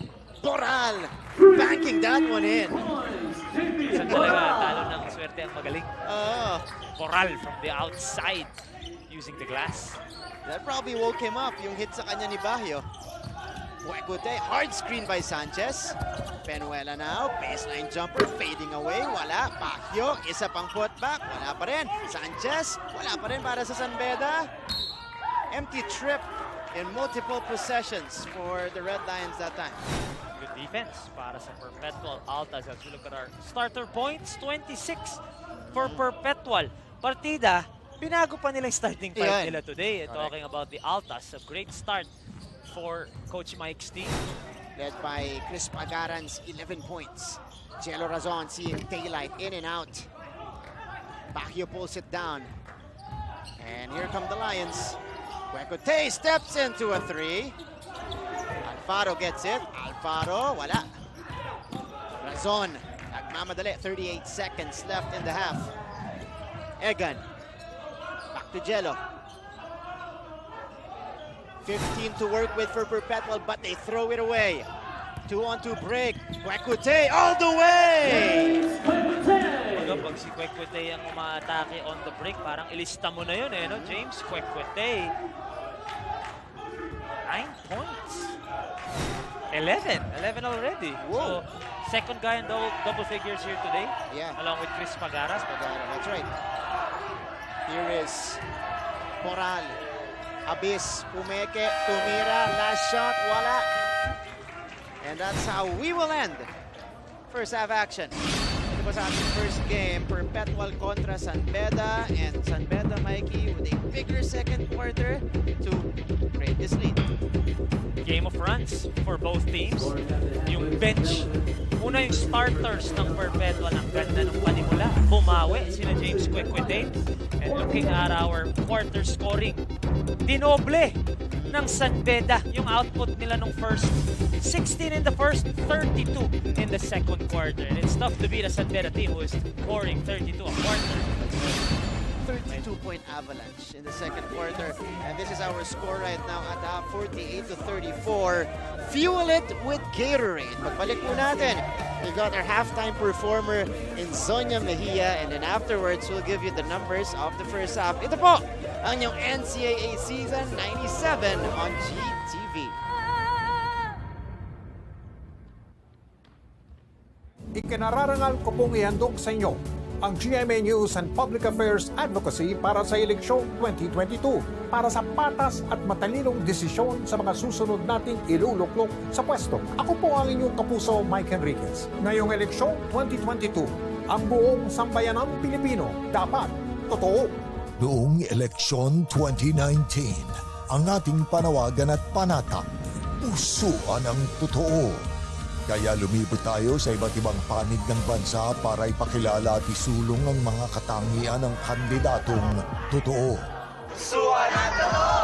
Ngayong eleksyon 2022, sa harap ng hamon na ibangon ang ating bayan, lahat tayo, ang mga kandidato, ang mga botante, at ang pagbabalitang gagabay sa bayan, dapat totoo. Ang mga tatakbo, dapat totoo. Totoong may paninindigan para sa tama. Dapat matapat, hindi magnanakaw o tiwali. Totoong may plataforma at konkretong solusyon sa mga isyong dapat tugunan. Magpapakatotoo sa kanilang mandato at totoo ang hangad na makapaglingkod. Hindi personal na kapakanan ang itataguyod. At dahil nasa atin ang responsibilidad Na iboto ang karapat-dapat na kandidato, ang paninindigan ng mga botanteng Pilipino. dapat totoo. Magsaliksik tungkol sa kandidatong susuportahan. Alamin ang kanilang track record. At huwag basta maniwala Sa sabi ng iba o ng mga tumatakbo. himayin ang kanilang mga plano. At suriin ang mga proyektong kanilang isinusulong. Pahalagahan, bigyang dangal, at ipaglaban ang boto. Huwag magpabayad sa sino mang kandidato. Tumulong sa pagpapalaganap ng katotohanan. At huwag magkakalat ng fake news. Ang GMA News and Public Affairs sa pagbabalita ngayong eleksyon, mananatiling totoo. Walang takot na ihahayag ang mga problema ng lipunan para mamulat ng mga kandidato at botante sa totoong kalagayan ng bayan. Ang mga mga ibabalita, walang itatago. Lahat dadaan sa masusing pagsisiyasat. Lahat ng panig, pakikinggan at bibigyang boses. Totoong pagbabantay ang gagawin. Susuriin ang mga plataforma at posisyon ng mga kandidato sa iba't ibang issue. Para magabayan ang mga Pilipino sa paggawa ng desisyong mahalaga sa ating kinabukasan. Ang ating pagbabalita, noon at higit pa sa ngayon, walang kikilingan, walang poprotektahan, walang kasinungalingan. Ngayong eleksyon 2022, ang mga kandidato, ang mga botante, at ang pagbabalitang gagabay sa bawat Pilipino, lahat tayo dapat totoo. Dapat totoo. The GMA News and Public Affairs. Eleksyon 2022 Advocacy.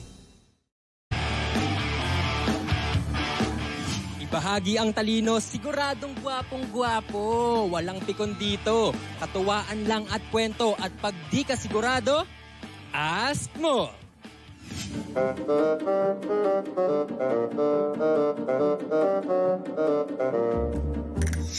Kung last 2 minutes na ng buhay mo, anong gagawin mo? Kakanta o sasayaw? Sasayaw na lang. Sasayaw na lang. Sasayaw? Sasayaw. Sasayaw po, sasayaw.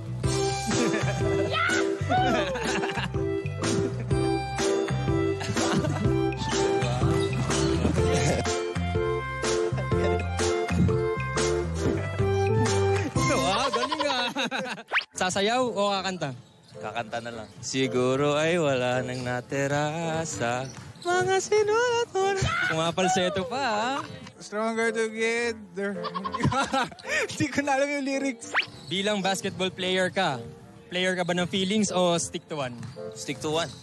Wow. Faithful tayo. Player. Wow. Ano bang lalaro mo? Bukod sa basketball, syempre. Anong mas mahalaga? Offense o defense? Defense. Defense. Sa sarili mo, maging gwapo o magkaroon ng maraming pera? Gwapo na ako, so pera na lang. Pera na lang. Nakakagwapo pag mayaman eh. Sa sarili mo, ang maging gwapo o magkaroon ng maraming pera?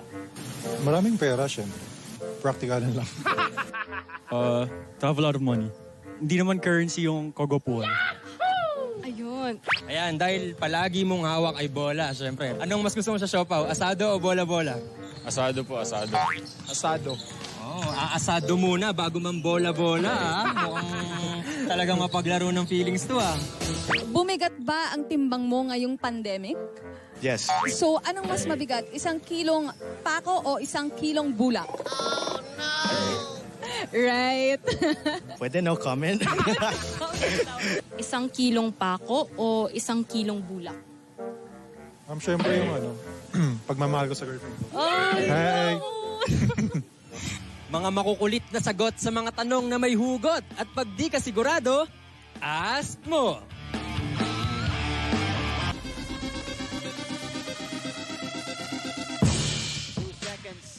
San Sebastian. Oh! Ay paharito. Balik yung NCAA season 97. First game today on a Wednesday. It is the Red Lions leading it by 14. 48-34 over the Altas at halftime here. Mga kapuso, maraming salamat po sa inyong pagtutok live on GTV. You guys have Martin Javier alongside Mike Reyes here in the broadcast, and also our courtside reporters Christian Sebastian and of course Aya De Quiros reporting for San Beda. Mikey, first half, una, tablahan tayo at the end of the first quarter. But again, same theme in their previous game against Arellano. Pagpasok ng bench nila, umalagwa na. Nag-create na ng separation itong San Beda. 26 bench points as to 35 nung huling first half, yung last na first half natin against Arellano. And what a game so far for the San Beda Red Lions, especially in that second quarter. Yung lead na to, itong 14 puntos, nanggaling lahat sa second quarter because like what you said, we entered the second canto at 16 apiece. So, Arellano or Perpetual will need to play better entering halftime because yung San Beda, kumurap ka lang ng konti, they take advantage kagad itong mga Leon. Sinabi mo, kumurap naman ako. Okay, pero dahil din yan sa 3-point shooting ng San Beda in the first half. 5 out of 11 shooting, and it was guys like Andrada, Cuecute, Alfaro contributing to the cause. As we take a look at our halftime statistics here, sizzling half for the Red Lions? 53% from the field. Actually, when you look at Perpetual, 45%. Di naman masama yun eh. Oh. Pero yung kabila, 53%. And like what you said, yung 3-point field goals ng San Beda, 5. A lot of these, dalawa kay Yukin, dalawa kay Tony Inot, at isa kay James Kwek-Kwetey. And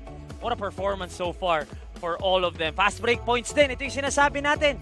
Nasa Arellano lumabas itong takbuhan ng San Beda, and they're continuing to run the ball here. +8 sa fast break points natin and bench points like what we said.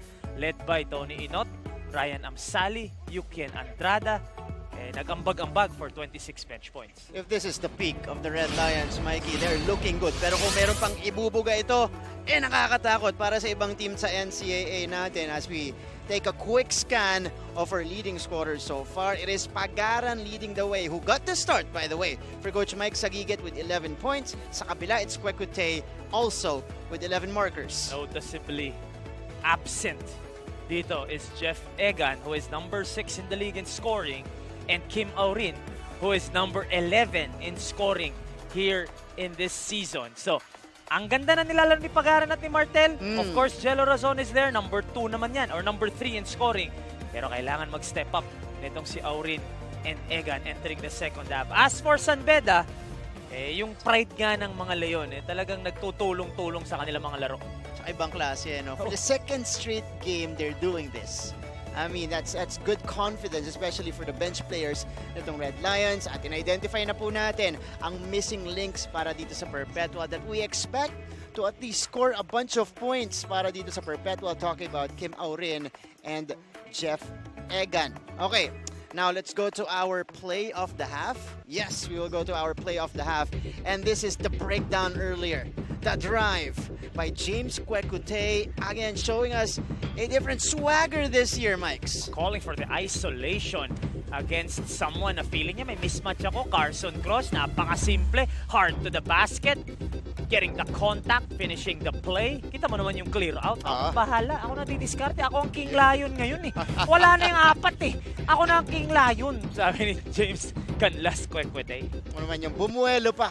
Talaga yung kumpiyansa ng Kwek-Kwetey this year. Season 97, of course, trying to will his team back to the Final Four. Yung muna yung step natin, unang step natin. And of course, next is the finals. As we take a look at our veteran class, yung key matchup natin, Kwek-Kwetey performing well here, but Kim Aurin left behind. Today, coming off the bench, wala pa masyadong nagagawa si Kim. I just want to say this, James. I'm very proud of your stat line, 11 points, 62.5% from the field. And Kim Aurin naman, medyo struggling pa, 3 points and an assist naman para sa kanya. Yan ang shoot first, James Kwek-Kwetey. Right up Mikey's alley. 11 points. Yun muna raw. Okay na tayo doon. Okay muna. Hashtag shoot first for James Kwek-Kwetey today. But let's see if that will be the theme of the second half. The Red Lions can secure the victory, or can Perpetual catch up in this game and make it interesting? Lahat pong yan. So magbalik natin sa NCAA Season 97 on GTV.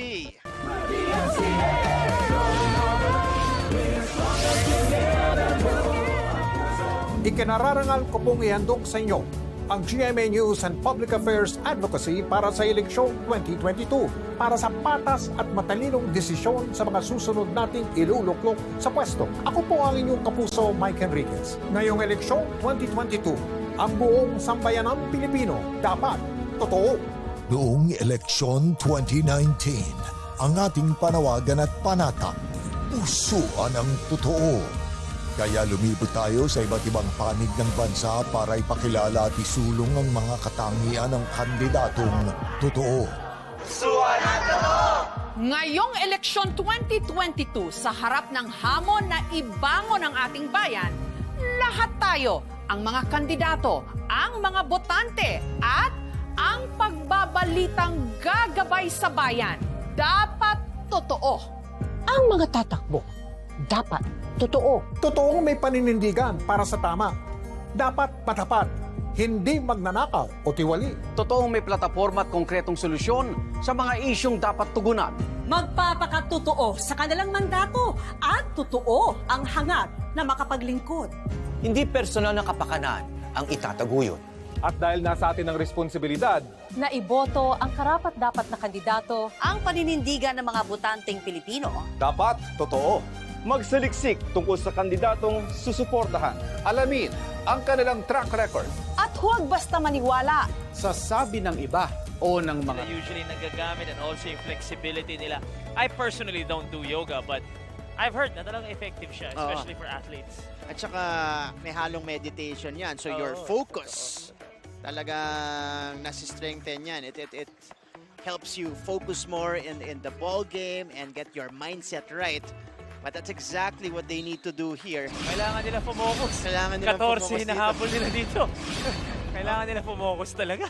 Mics nila, ilalagay ka sa hot seat ni Sultan of Studs, Pong Docanes dito. Kasi may, of course, the heavy production as we begin the third quarter here of San Beda came when the bench went to the game for them. Just like in that previous game against Arellano. If you're Coach Boyet, do you change your game plan now in the next games and start with the bench as Penuela scores on the jumper?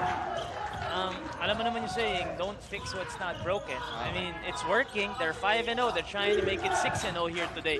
And also, naisip ko, they're taking a page out of Letran's, Letran's game eh. Kasi number 1 in bench points ang Letran eh. As Jello Razon hits from the outside.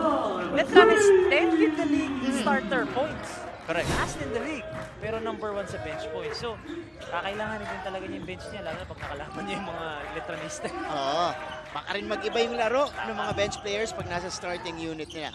So far, again, this is the game plan for Coach Boyd Fernandez. That's been effective for them in the last 2 games. But that time, they could not convert. So babalik ang bola dito sa Perpetual Altas. For the Altas, Kim Auren is on the floor alongside Jeff Egan. So yung Big 3 nandito na, Jello Razon. Big 4. Oh, Big 4. Si Pagara nandito na. So actually si Martel na lang ang nakaupo muna. Pero kumbaga nilabas na ni Coach Mike yung mga baraha niya here in the second half. Going all out here is Perpetual. Scramble for the ball. It goes to the side of San Beda.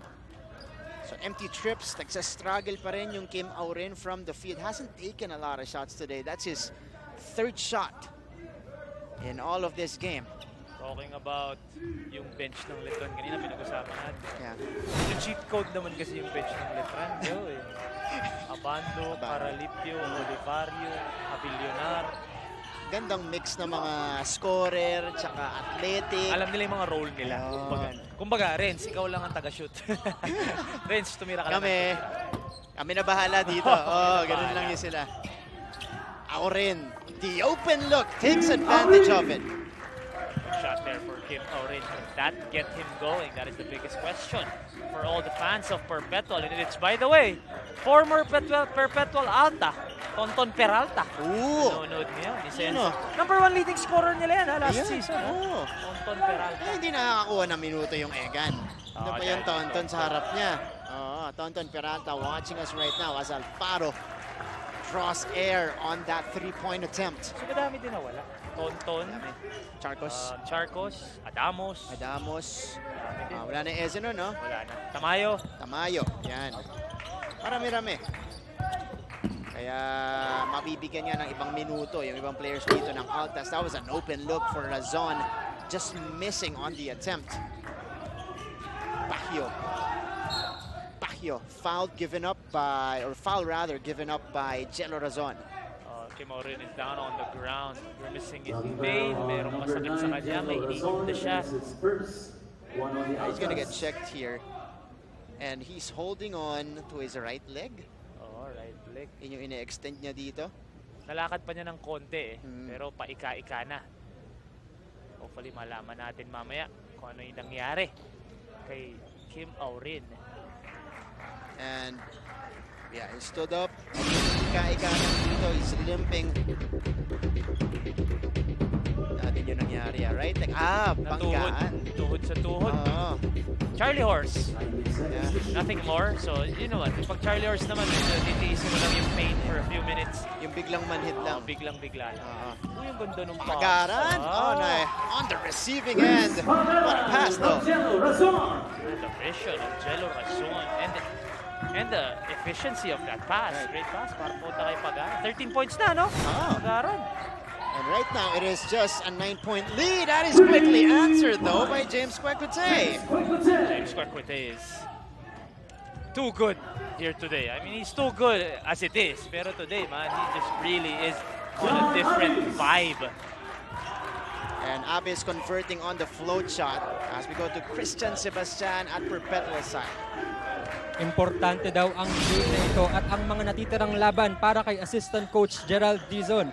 Target daw nila ang 4th o 5th spot dahil baka daw lumalim ang kanilang standing. Para naman sa first half ng laban ay hindi daw napansin ng Altas ang mga bantay at basta daw tira lang sila ng tira ng bola.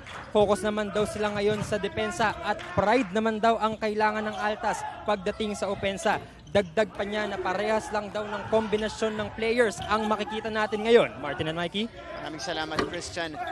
Well, for the Altas, it's the same problem na minention mo dun sa una mong report, yung consistency nila, especially on the offensive end. You know, that's been lacking here for the Altas as we take a look at this play. Play broken up by the white shirts. Pagaran going to Aurin. Also broken up here. A counter steal for San Beda. They have the numbers on the break. Pakyo hang time. Wala. Ball staying or going the other way rather. It is Perpetual basketball. And now we go to this timeout. 5:41 remaining in the third quarter. San Beda able to maintain 12-point lead.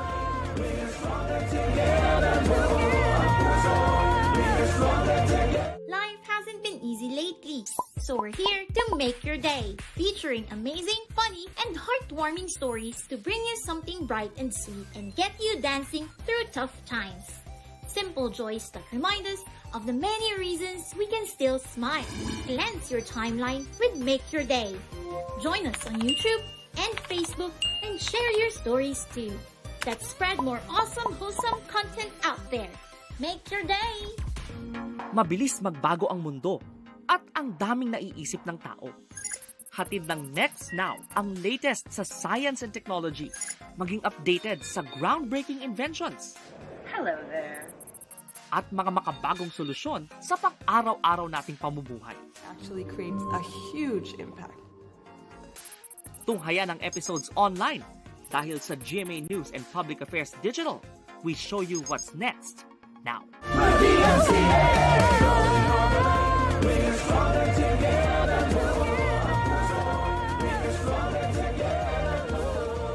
Balik sa ating laban at ngayon naman puntahan natin ang San Beda ng si Aya de Quiros. Well, San Beda roars an advantage off the half. Assistant Coach Jerry De La Rosa shares that they did their homework and are rallying this in their system. Off the bench, you can hear them actually still guide the players dahil maturity raw kasi talaga pa rin ang araw-araw nilang pinapaalala sa kanyang mga players. Tuwing timeout, composure at tuloy-tuloy ang madalas nilang binibitiw na salita sa itong mga coaches nga. No? At sabi nyo nga, Martin and Mikey, nakikita na natin na lumaki ang mga Cub sa mga Leon at ngayong araw. So tignan natin kung may magtutuloy-tuloy ba ito for the win, for the W. Back to you guys. Maraming salamat, Aya. And San Beda right now, you know, they're able to keep up with Perpetual. Kasi may binabato ang Perpetual sa kanila dito with their offense, Pagaran, the other guys getting activated. Pero patuloy at consistent yung kanilang production dito as they maintain the 12-point advantage. They're also getting it done on the defensive side. Ganda na nilalaro ng San Beda ever since that second quarter and just built on that great second quarter. As Kontapay naman, tumulong na rin dito. Look at that. Dami Kontapay against 3 white shirts that time. Spinning away and scoring. Kumbaga kung last season, alam mo kung sino di ba? Top heavy. Eli, Oftana, Tangko, Kwekwe. Ngayon, di mo na alam kung sino gagawa, kahit sino. Any given point of the game, pwedeng gumawa And again, they're getting it done on the defensive end. That time, yun yung pwede natin i-commend din kay Kwekwe. Snatching the ball away, getting a hand in it to get the steal. Defensively, he's also been very effective for the Red Lions. It is now a 43-57 lead. Perpetual needs to do something here. They need to find offense. You know, like get easy baskets para medyo magkaroon ka ng kumpiyansa. Ito si Egan from the top of the key. In and out. Wala pa si Jeff Egan, brother. Yan ang missing link talaga. As well as Kim Aurin. Malaking missing link yan. Oh, good behind the back pass from Penuela. That was finished by Contapay. Eyes behind his head. Ralph Penuela. Ganda ng pasa. Oh, Aurin short. Kim Aurin has been struggling in this game as well. Penuela going to Dami here. Contapay carving space. That's a travel on the big guy. Obviously, Coach Boyet does not agree with the call, but look at this, Martin. Woo! Naligaw na eh, oh. Kita mo naman, nakita niya doon. Dito niya pinasa sa kabila. What a pass there for Penuela.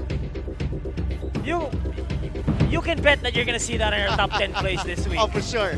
For sure. That is a shoe-in in our top 10. Penuela getting fancy behind the back to Contapay. Red Lions up by 16.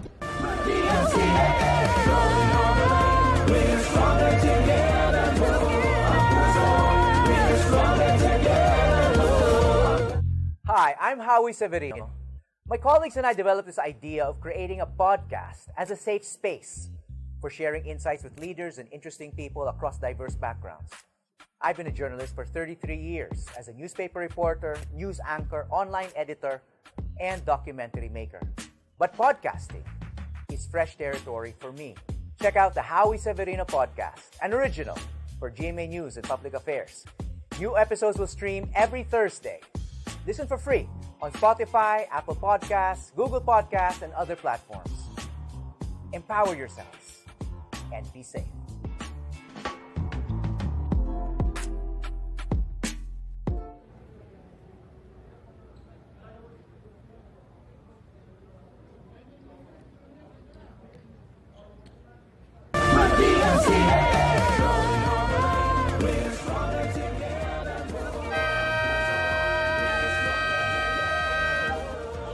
Balik sa laban natin. Only the first game on a Wednesday dito po sa loob ng St. Benil Gym in Lasal, Green Hills. Of course, located at the center of Metro Manila in Mandaluyong City. Laban ng San Beda at Perpetual might be their only matchup of the season. So far, it's San Beda taking control, 59-43. 4 minutes remaining in the third, and Perpetual needs to start something here in the third quarter. Para medyo mababa naman nila yung kalamangan. More manageable pagpasok ng ating fourth. Pero kahit yung madadaling tira katulad nun, hindi pa rin pumapasok. Kwekutey! Oh, great defense by Barkuma, who crashed into our cameraman. And is he okay? He's okay. You talking about our cameraman? Oo, pati ba yung cameraman natin? Nagulat eh. Ito yung depensa ni Peter Pan Barkuma bothering James Kwekutey here, and then crashing into our cameraman there. Oh, yun yung hustle. Ito si Peter Pan Barkuma, and he got the block. Yeah. On James Kwekutey there. Kwekutey! Wala. And here comes Aurin. Kim going to Jello. Egan now. Nice magparamdam. Egan on the pull-up jumper. Finally falling for Jeff. Nakabutas din doon si Jeff Egan, and he can get hot. Yeah. So, kailangan wari ka pa din. Kahit struggling siya, wari ka pa din sa mga shots nito si Jeff Egan. Oh, at any given point, as Kwekutey overshoots that one. So, ball staying though with San Beda with 11 to work with. And this is just a 14-point lead. I mean, if you cut this to maybe 8 or 6 even entering the fourth, ano pa to? It's still a ball game. That's right. Importante itong last 3 minutes ng third quarter natin. Oh, galing sa labas doon si Barkuma. Diyo, halata tayo doon, Peter Pan. Kala ko makakalusot din. Kaya mataas ka tumalon. Galing sa labas eh. Nandun siya galing doon sa Lasal eh. Kaya kitang-kita eh. So, bola pa rin ng San Beda with 7 to shoot. Amsali making his way in. There's gonna be a foul. And Ryan Amsali, you know, really taking it to the defense of Perpetual today. This boy, Ryan Amsali, big boy. He's a big boy. And he can mix it up with the big boys or the grown men Yeah. of the NCAA, especially down low. And he has achieved so far in his young basketball career in all of the stops that he was in. Champion lahat. Oo, 3x3. Champion lahat. Oo, Ay, di ba to? Represented us. Oo, 3x3. Nagganon pa yan. And then the high school ranks for a couple of schools. So you know what he's capable of. At matagal na itong pinag-uusapan. 45-60. That is our count. Aurin. Ooh, that is tapped upwards by Ralph Penuela. Mananatili ang bola sa Perpetual.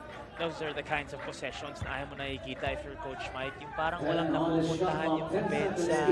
Hindi mo alam kung sino yung options. And I'm sure that's not the game plan nitong Perpetual.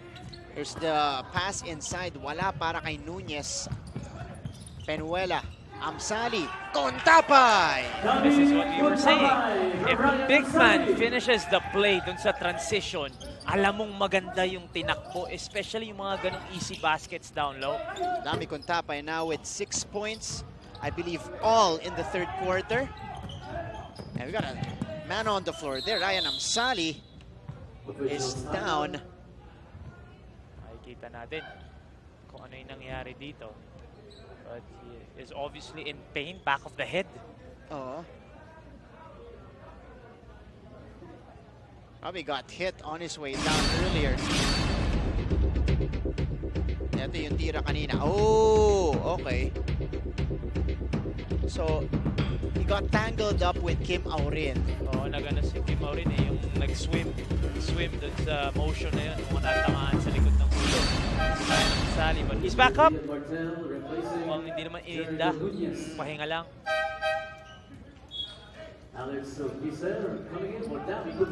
62-45. That is our tally. 2:11 remaining in the third quarter. 17-point lead. Biggest of the game for the Red Lions. Kick out here. Basang-basa ni Aurin. Aurin on the move. Aurin. Oh! Good deflection right there by Kwekutay. Nagkita yung dalawang forward natin dun. Matchup natin. Penuela. Wala. Aurin. Ahead to Egan. Egan goes to the corner. Barkuma for 3. Barkuma short. I would have loved that possession kung nag-switch ng role. Si Egan sana yung tumira sa labas at si Barkuma yung pumasa. Kaya medyo if you're San Beda, I'd rather have a Barkuma 3 than Egan layup sa ilalim. That's true. Gallego running into Martel, and Martel will be called for the personal.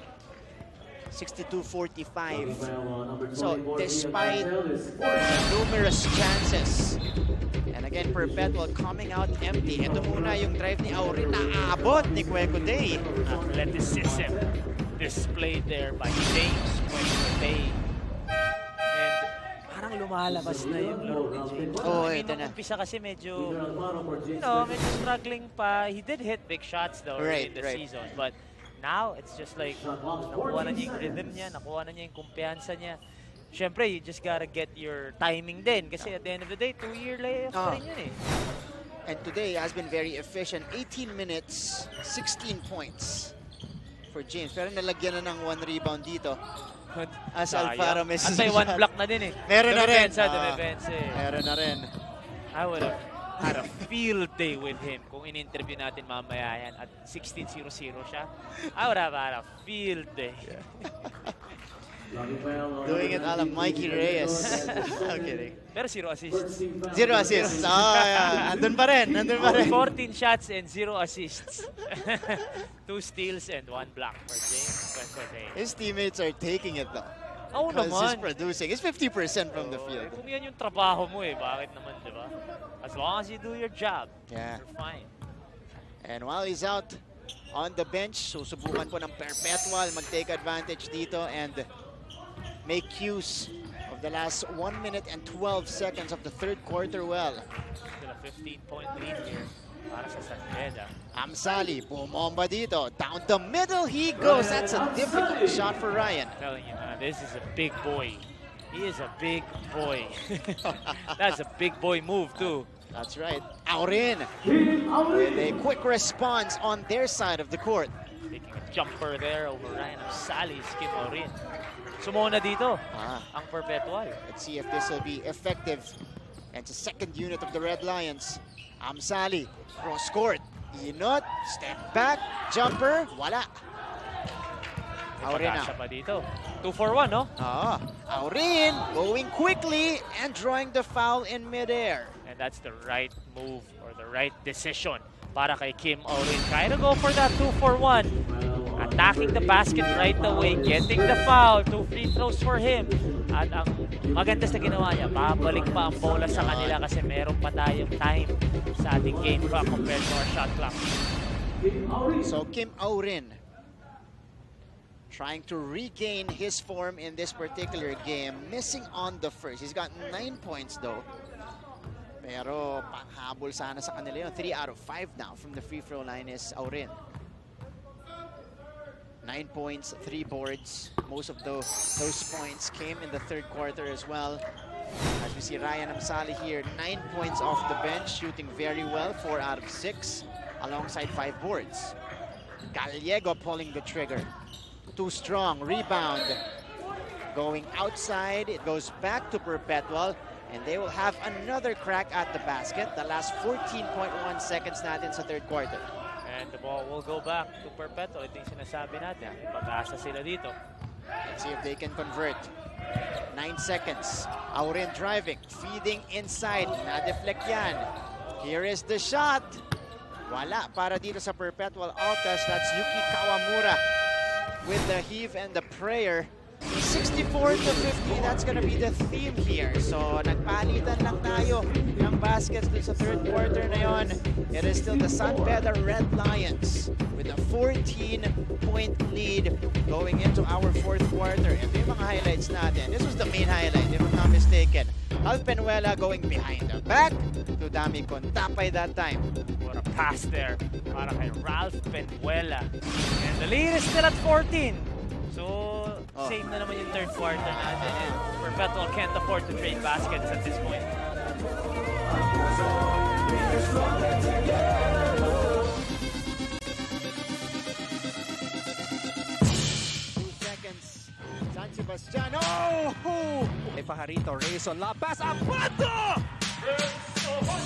The NCAA is not just the original collegiate sports league of the country.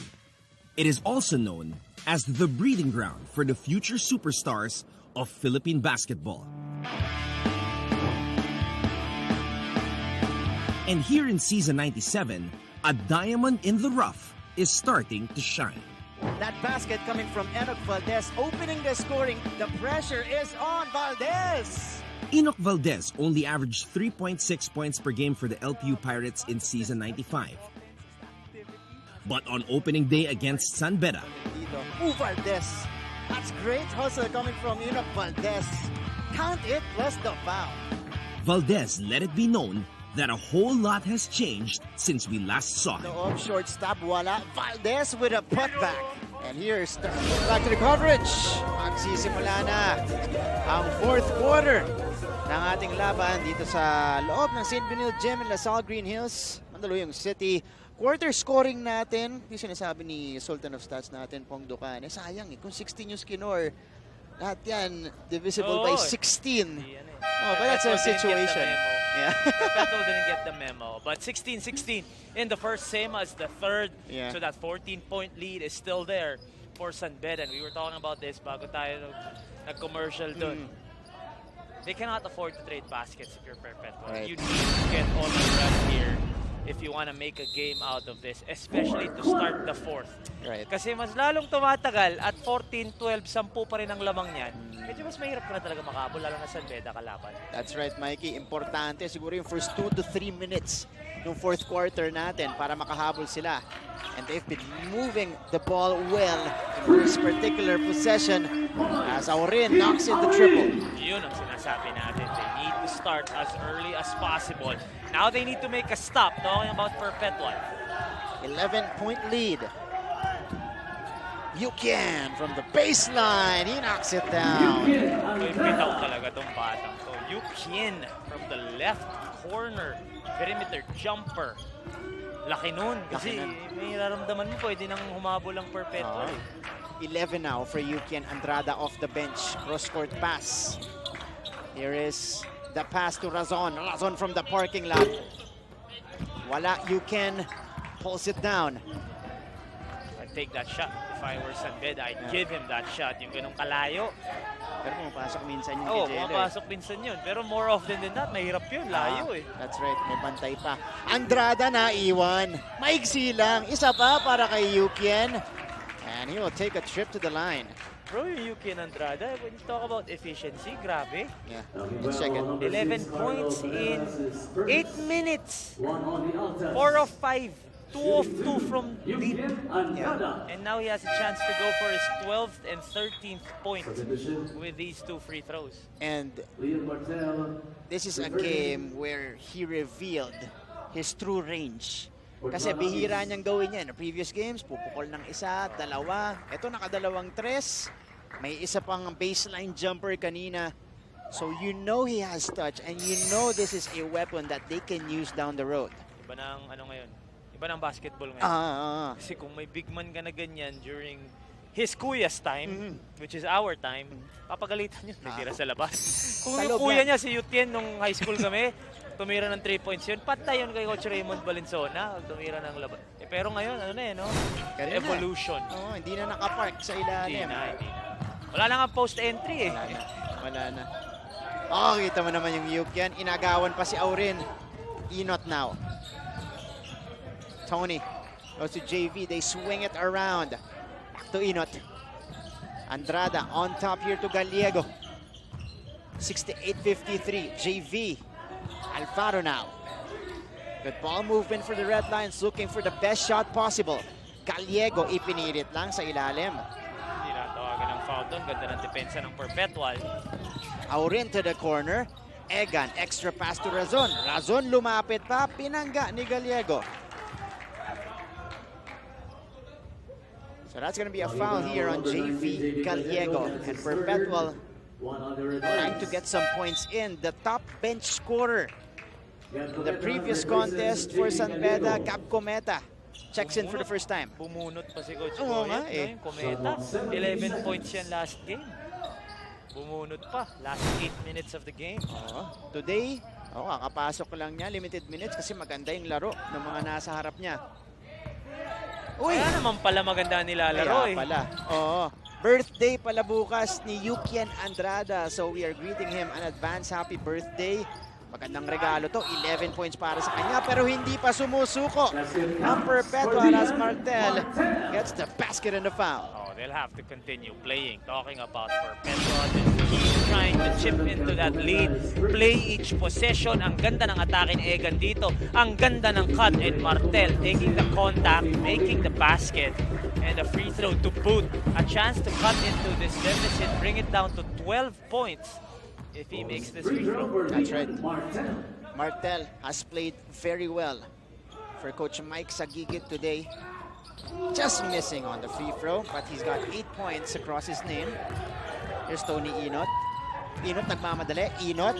Drop pass inside, and Yukian with 13 points or 15 points now in the ball game as we go to Christian Sebastian at Perpetual side. Martin and Mikey, nung nakausap ko nga si Jeff Egan kahapon, tinanong ko siya kung ano ang kakulangan at lamang ng Red Lions sa mga Altas. Sinabi lang niya sa akin na kulang daw sa talo ang koponan at lamang naman ito sa panalo. Ngayong araw daw ay babalikan niya ang tanong na ito. Pero Martin and Mikey, dahil sa lamang na ipinapakita ng katunggali, kailangan pa kaya natin ng sagot sa tanong na ito.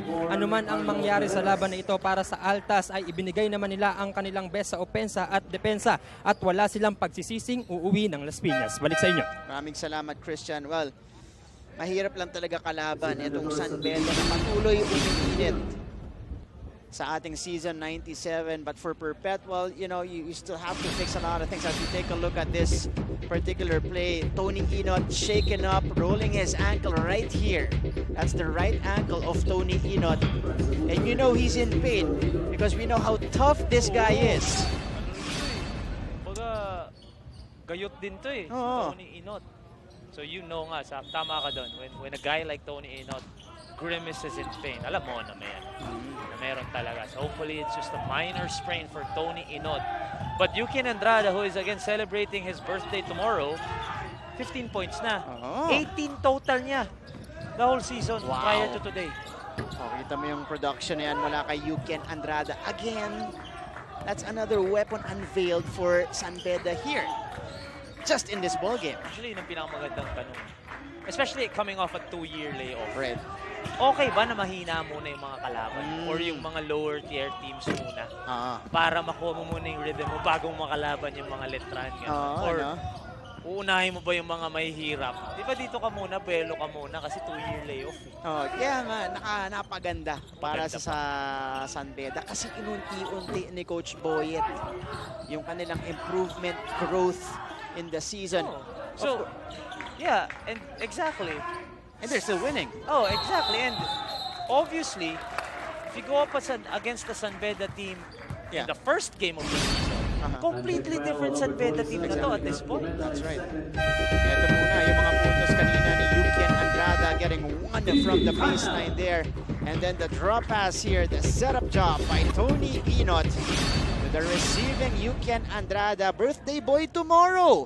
He's got 15 points for the Red Lions.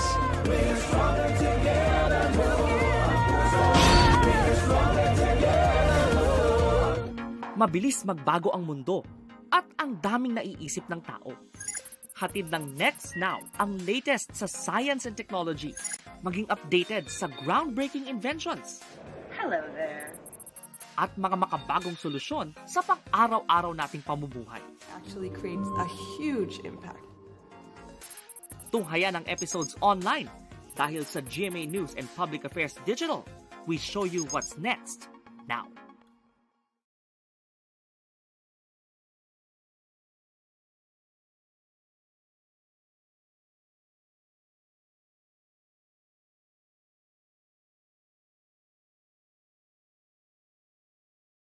Life hasn't been easy lately, so we're here to make your day, featuring amazing, funny, and heartwarming stories to bring you something bright and sweet and get you dancing through tough times.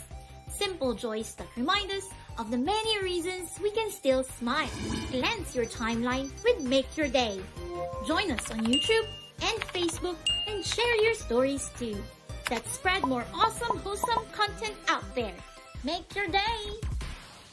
With a sprayed right ankle. Sprain niya kanina yan. So, we might not see Tony for the rest of the game, but Yukin Andrada off the bench. You also have to take note of his minutes. 10 minutes, 21 seconds on the floor, 15 points, and a plus 12 for San Beda. 18 ang skinor niya total prior to this game and 15 now. So, great production. Stepping up is Yukin Andrade. And for Tony Inot, baka ipahinga na kasi may laro sila sa Saturday against Mapua. So ipahinga na natin yung ankle ni Tony Inot. Magandang laban yan as we take a look at this move from Gab Cometa. Hindi mo talaga alam sinong gagawa, no? Bagong bunot lang yan, no? Nakapasok lang. Nakapasok lang ni Cometa. Ang ganda ng atake doon. Extending this deficit back up or this lead back up to 15. Aurin, wala talaga para kay Kim Aurin. Aurin though is 4 out of 11 from the field for 13 points. 4 guys in double figures for Perpetual. Mas marami silang binigay sa kabilang team as we go to Aya De Quiros from San Beda side. You know, before Yukin Andrada made that first shot in the fourth, they actually missed 4 consecutive shots. Kung kaya naman narinig ang frustration at medyo galit din na to, no?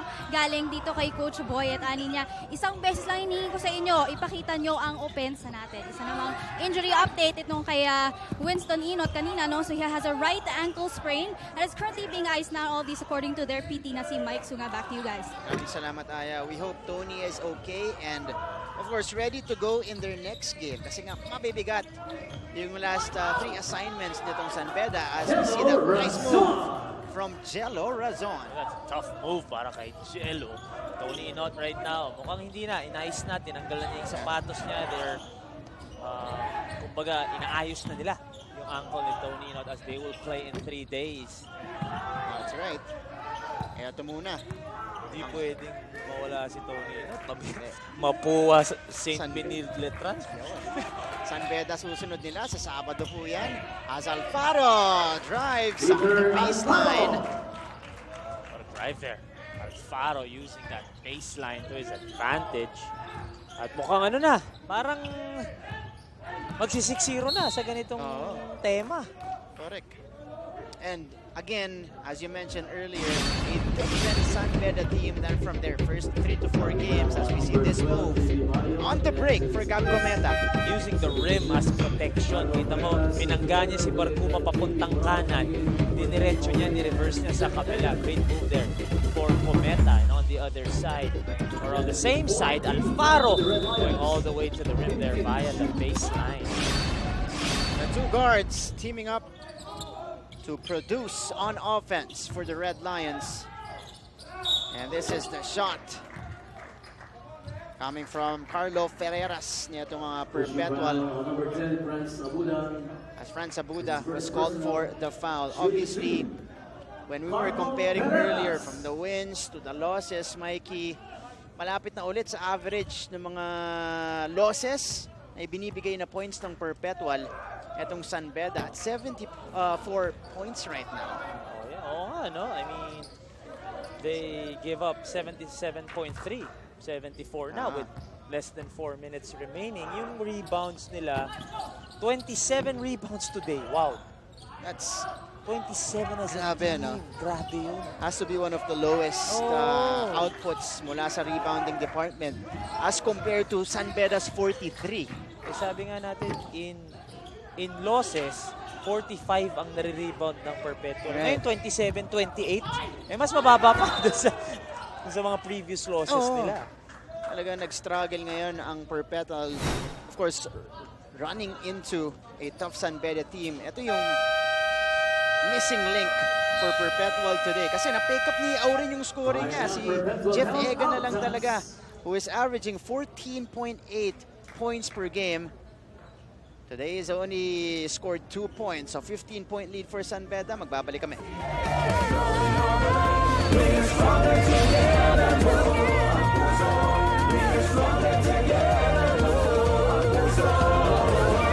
Maraming ingay ngayon sa ating buhay. Kaya, slow down muna tayo. Sino ka ba? Kailangan ko ng time for myself. Wala na ako ginawa sa buhay ko kundi magbanda. Marami tayong gusto pero hindi naman lahat natin nakukuha. Care to share? Kasi syempre, if I have the answer, di ba, ang yaman ko na. Healthy na kwentuhan? Tell him na your goal now is to have a house in each. Yeah. Komportableng usapan. No dating muna. Sagot ko na yan. Ganda nun, okay. Yes. Dapat ako dito. Kaya share mo na dito sa Share Ko Lang.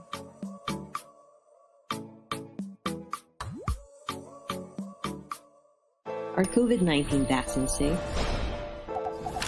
What is climate change? Because information is crucial, we're giving you all the facts that you need. Anong mga lugar sa Pilipinas ang COVID-free? Introducing Need to Know, a weekly explainer series from GMA News and Public Affairs. Here's what you need to know. Here's what you need to know. Here's what you need to know. Watch Need to Know. Available on GMA News Facebook page and our YouTube channel. Kapuso Stars and of course some players here. And second game later, the defending champs, Letran Knights, facing the 3-3 EAC Generals. So abangan niyo po yan. This is Ferreras knocking down the triple. 3 minutes and 20 seconds remaining. So let's see if Perpetual can make that final push here to at least challenge San Beda in this game. They need to do it right now, and that's how you start it. Big three there for Ferreras. 12 ang hinahabol nila dito with 3 minutes remaining. Alfaro, too strong on the triple try. Barcuma tapping it to the wrong man. He could have just rebounded that basketball. Sayang, tinapik pa niya palayo. Siguro naisip niya na may challenge sa kanya dun sa rebound, no? Correct. Kaya tinapik lang ni Barcuma. Abuda. Wala, Yun, Barcuma. kinuha na niya. Natuto na. Razon to the corner. Here's the shot. Moral, wala. Martel, nilabas. They swing it to Ferreras. Couldn't make it back-to-back. While staying with Perpetual with 14 on their clock. Would have been big, those 2 3-pointers para sa Perpetual kung nakabutas lang sila ng isa dun sa dalawang iyon. And Coach Boyet, making sure lang na hindi pa madisgrasya. Binalik pa si James Quequete and Ralph Penuela. Only 18 minutes today for Quequete, but has scored 16 points. Razon with a tough three-pointer. Sinasabi ni Coach Boyet, sandali lang. Siguraduhin natin to, balik natin si Quequete. But what a three-pointer there for Jello Razon. Ang tanong na lang dito, a little bit too late. Malalaman natin yan. Approaching the final 2 minutes of this one. Deep into the waters here. Baguio double team, throwing it away. Here's Razon on the move. Razon, kick out. Open look for Barcuma. Masyadong malakas, pero regalo sa ilalim para kay Martel. At napa-timeout pa dito si Coach Boyet Fernandez. And that is a big run to cut this deficit down to just 7 points with 1:47 seconds remaining.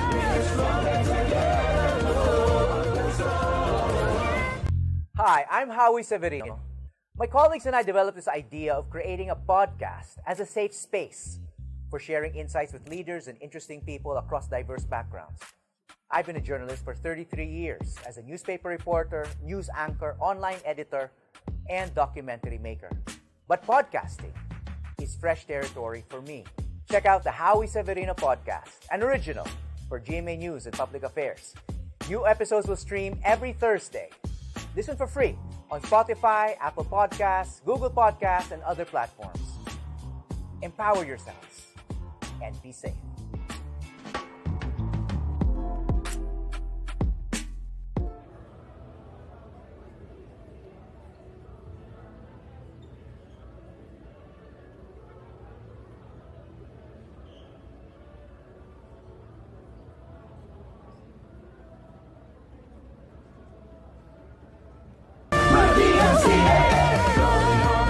Balik sa ating coverage.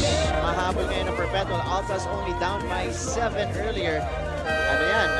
17-point lead. Winning games for Mapua. Ito yung, for Mapua tuloy. For San Beda. Ito yung binabanggit kanina ni Mikey.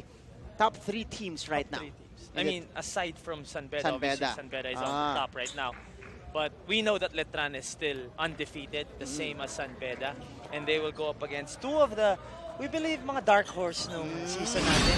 Dalawang makakabulag, ang Mapua and St. Benilde. But what a run here for Perpetual, making a game out of this, getting Coach Boyet up on his feet and bringing back his starters. Napa-timeout pa si Coach Boyet, pero dito napayuko si Coach Boyet. And tingnan natin, this will be a crucial possession because if Perpetual finds a way to make a stop here, hindi mo pa talaga makatil lamang na. Matagal pa ito, Mark. 145. Maganda yung depensa nila dito. Jasper Cuevas hounding Penuela. Naitawid to ni Ralph. He's got Moral now on the switch. Quequete time for San Beda. What can he do? James.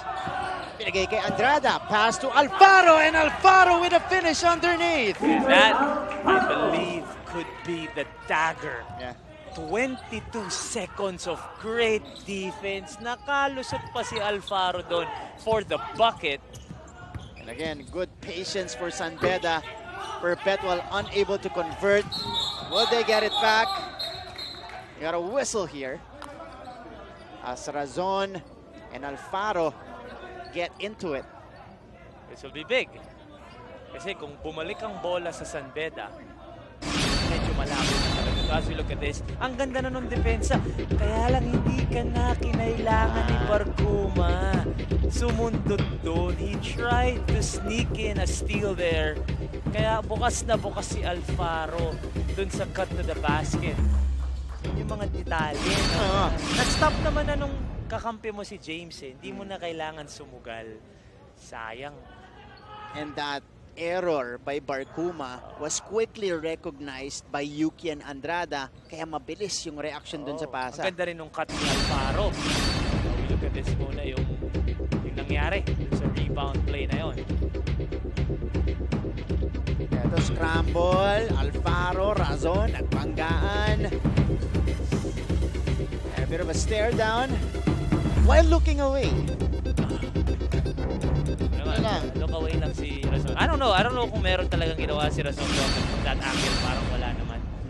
But we go back to that defensive play or defensive lapse ng Perpetual doon. Minsan talaga may benefits din yung medyo tamad ka dumepensa. Sa sobrang sipag kasi dumepensa ni Barcuma, sumundot eh. Pag medyo tamad-tamad ka ng konti, na medyo smarter, hindi naman tamad, medyo smart defense ka lang. Oh, stay at home ka na. Stop naman na si Kwek-Kwetay, umikot na, pumihit na, ibibigay yung bola kay Yukian Andrada, top of the key, 3 seconds remaining. Ang ganda na sana ng ng depensa mo. Ganda ng pagkakamas mo doon sa tamad, smart. Diba? Na-justify ko lang yung depensa natin. Ito yung scramble kanina eh.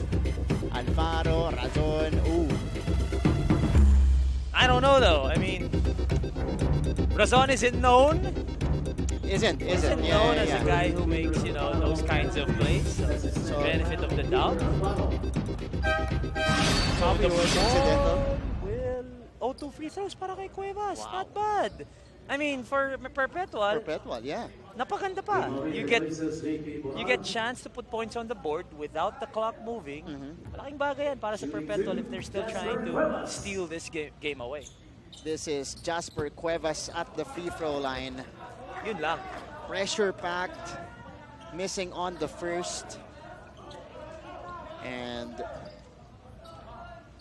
all sorts of problems here for the Altas. Actually, they were solid from the free throw line right before this. Just 10 out of 60 now for the Altas as a team. 8-point advantage. Amsali, Alfaro, wisely slowing it down for the red shirts, as they believe they got this one in the bag.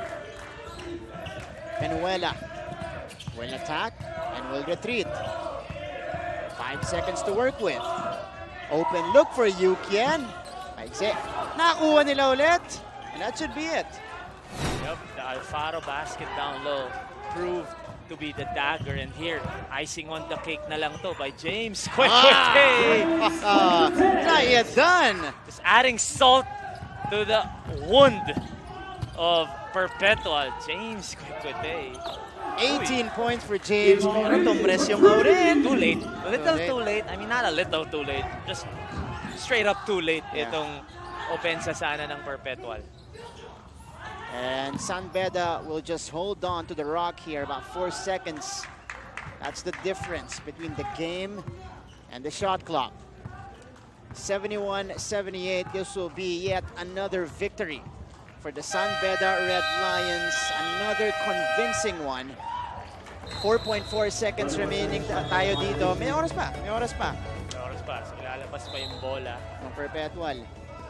But how about San Beda, Mikey? Yeah. I mean, ito nga yung sinasabi natin eh. Yung unang 4 games, when we reviewed their first 4 wins, parang hindi mo pa alam eh kung saan nanggagaling yung mga panalo. They just find a way to get wins in the end. Pero hindi mo pa talaga alam yung brand of basketball na dala ng San Beda kasi nga ang daming nawala from last season. But these 2 past wins, one against Arellano and today against Perpetual, nakikita mo na nakukuha na nila yung gusto nilang gawin at nagagawa na nila yun. And San Beda goes 6-0 officially. 78-71. That's a W for San Beda over Perpetual. Katulad ng sinabi ni Mikey, ito na, nare-reveal na yung true identity and character ng kupunan. Coach Boyet Fernandez, still unblemished, undefeated, one of the 2 remaining undefeated teams in the league. Yung isa po, yung kanilang karibal, the Colegio de San Juan de Letran Knights. But that's our final score here, 78-71. Fuel it with Gatorade. That's exactly what San Beda did in this particular game. Did not lose any energy. Offrock maintained that lead that they were able to build in the second quarter because they had a 32-18 attack there. From then on, wala na. Hindi na nila pinabalik itong Perpetual. Medyo gumanda yung laro ng Perpetual towards the end. That's the only reason why 7 points lang ang panalo ng San Beda dito. But they did lead by as much as 19-17 if I'm not mistaken. So, San Beda was in control the whole game. Right. And looking forward to their busy schedule, going up against Mapua on Saturday, medyo ito yung much needed confidence sa kanila na may dalawang panalo tayo na napakaganda nung nilaro natin at stinap natin yung kalaban. And, you know, entering a game against Mapua na maganda rin ang nilalaro, ha? Yun nga yung sabihin ko. Mapua, 2 straight wins din na maganda. So, okay, I covered Mapua's game yesterday, Mikey. They were coming off a performance of a lifetime, going 16 out of 25 from three-point range against Perpetual. Yesterday, they had 12 three-pointers to get another win. So momentum, you know, shots are falling for the young guys. Ganun yung nangyayari dito sa San Beda rin, yung opensa nila, nagkiklik at bumubuhos. So for sure, it's gonna be a great clash this coming Saturday between Mapua and San Beda, two of the top teams dito po sa ating liga. well, one thing going for San Beda, you talked about the three-point shooting of Mapua. Perpetual is also one of the best three-point shooting teams. They're number 4 at 28.19%. Talking about Perpetual, ang Mapua kasi 32% from deep. But they did contain Perpetual to 7 of 31 here today. So meron silang perimeter defense naman. So they proved that they have perimeter defense. They proved against Justin Arana that they have interior defense. Talking about San Beda. So it'll be a really fun matchup going up against Mapua. And also that chess match between Coach Boyen and Coach Randy Alcantara. That'll be something to watch out for. As the kids would say these Yep. days. Masaya yun. Yan, hindi madali yung hindi madali yung schedule nila. Top 3 teams. But again, it will help them build character as they go to the next round. Maybe they're gonna be part of the top 2 after those 3 games. We're not sure yet. Pero ang sigurado po, madadagdagan yung experience, especially for the young guns. Itong San Beda Red Lions. For Perpetual, medyo mahirap-hirap na road para sa kanila. But of course, may chance pa rin to dahil 1 to 2 games lang ang separation natin between the number 5 team to the number 8 team. So, 5 and 6, yun pa yung hinahabol nila. So, 2-5 na ang Perpetual. They have 2 games remaining. And I believe the magic number for at least the 5th and 6th place teams na mag-advance to our play-in round is 4. So, meron pang chance if they can win both those remaining games for Perpetual. Meron pa. So, final score again, 78-71. San Beda getting their 6th straight win here in NCAA season 97. Undefeated. Samantala, ito namang Perpetual bumaba sa 2 and 5 in our team standings. Nasa number 7, number 8 position sila dito. Alright, so when we return, we're going to meet our best player of the game. Kaya po, huwag kayong aalis. So, babalik ang NCAA season 97.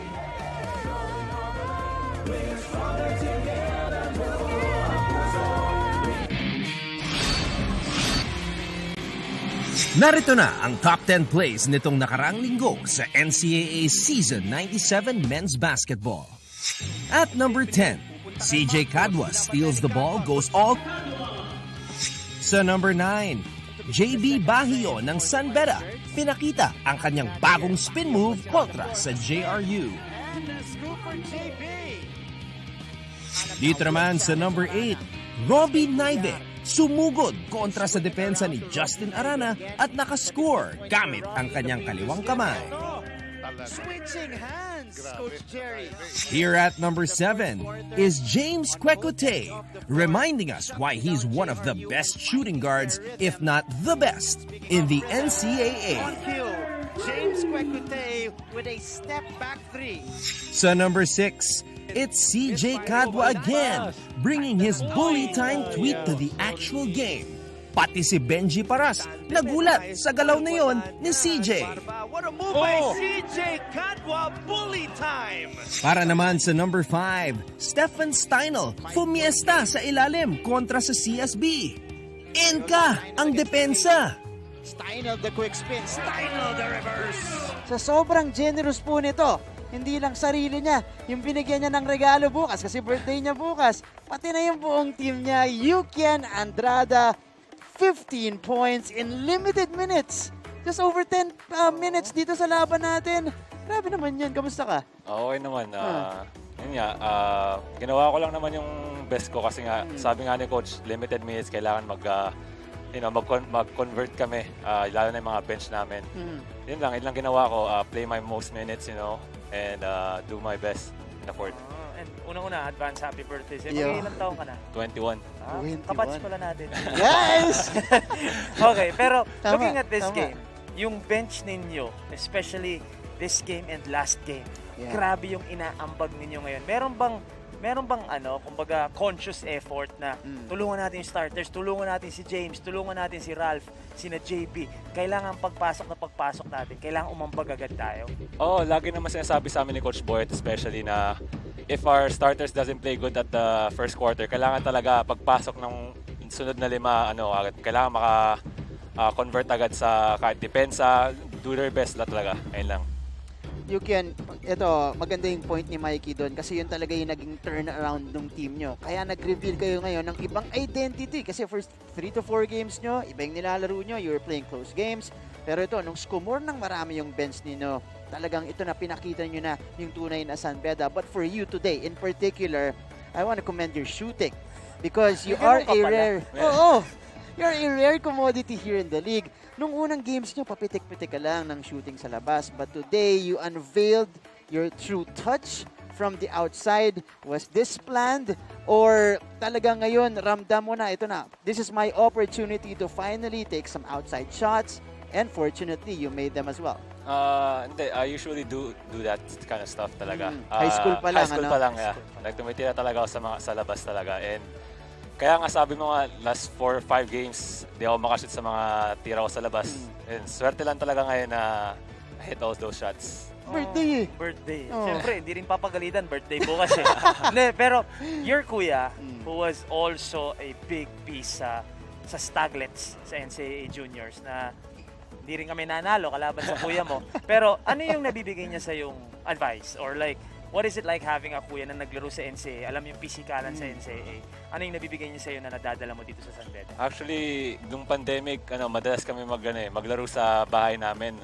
We play one-on-one, like Sino nanalo? Curious kami. Yung totoo. Kuya ko pa rin. Kuya mo pa rin. Condition pa yung kuya niya eh. Condition pa eh. Okay.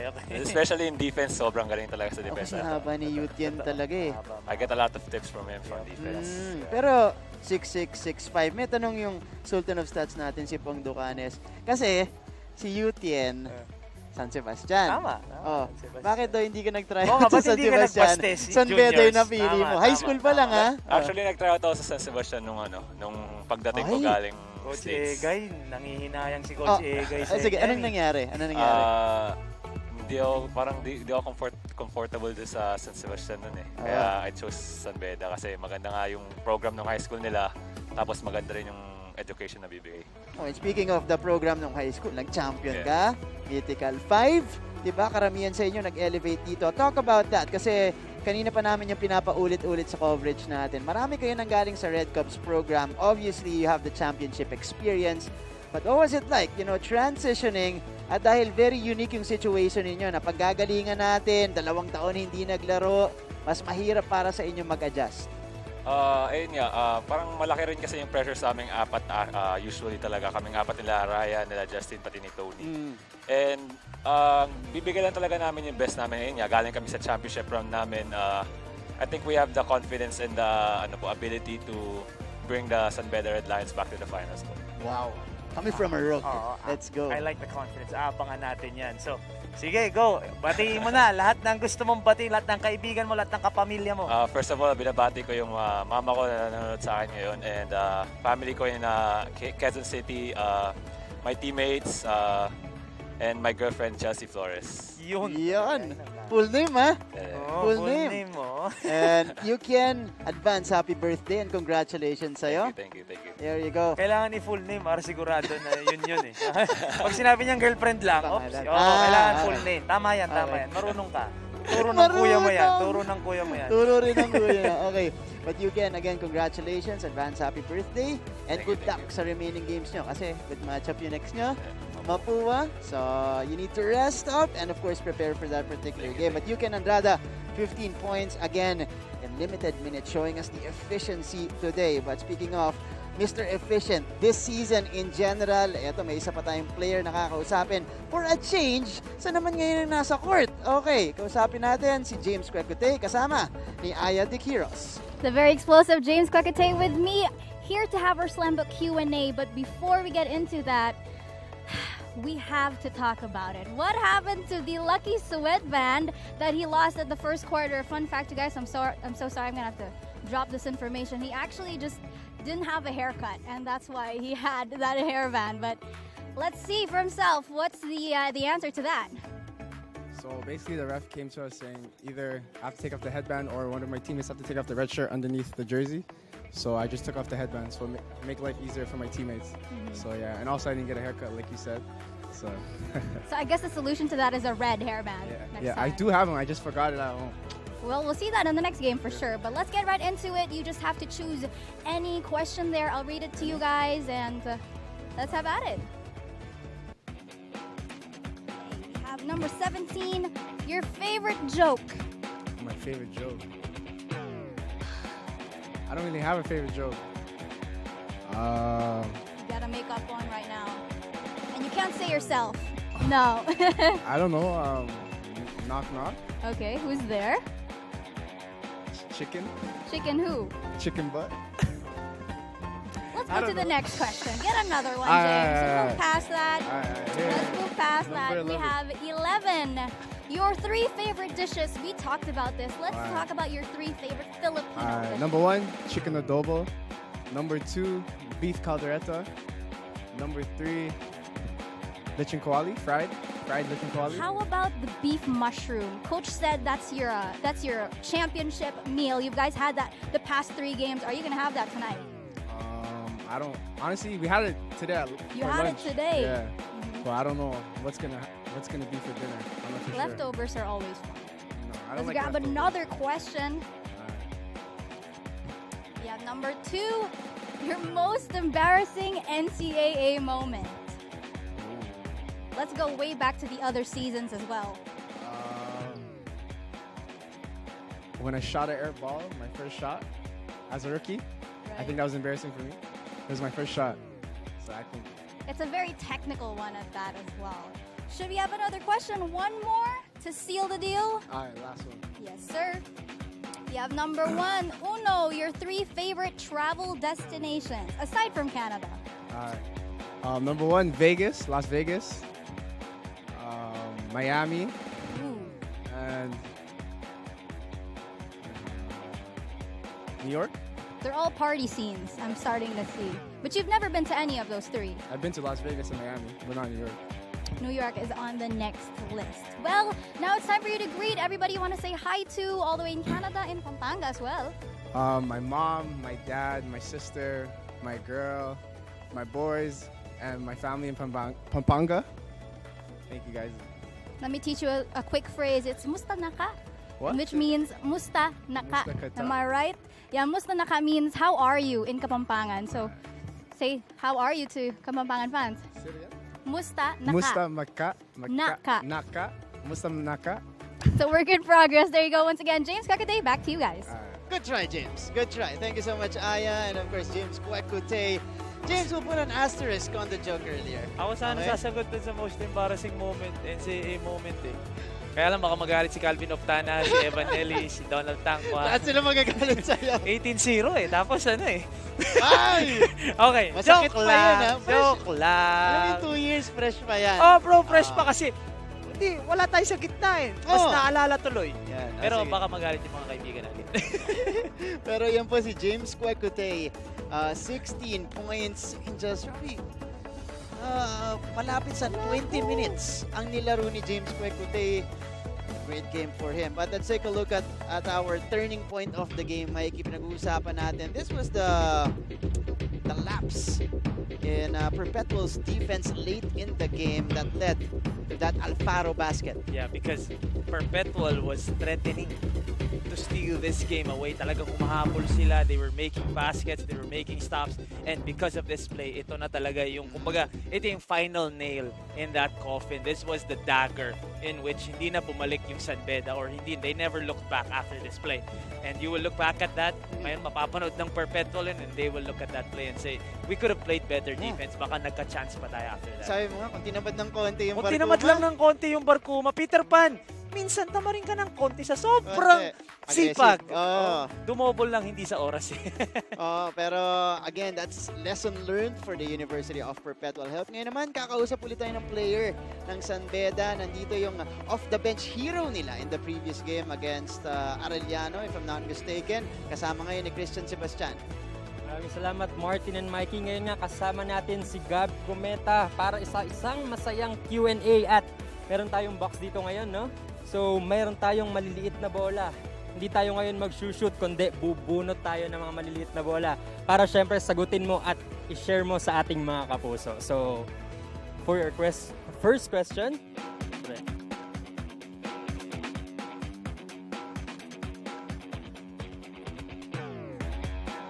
what is your biggest fear? Ano lang, my biggest fear siguro yung family ko. Kasi unang-una kasi yung yung lolo ko kasi past 2014, yun kasi yung pangarap namin noon na yung basketball kasi hindi na siya nakakaabot dito sa sa career ko na nandito ako. Siguradong proud na proud pa rin sa'yo ang lolo mo kahit hindi ka na niya naabutan ngayon dito. So, for your second question, Bunot.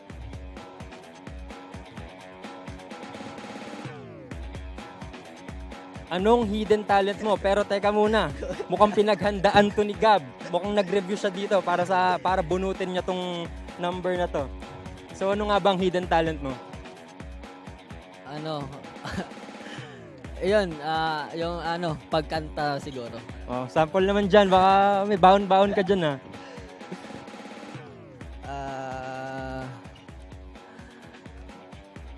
Wala na, ubos na yung Baka meron yan. Share mo naman. Maybe this time they'll be love and they're fine. Maybe now they can't be more than just friends. At ngayon nga po, nagbabalik tayo dito sa The Clash. Kaya naman, maraming salamat, Gab. At ngayon, babalik tayo sa pagbunot for your last question.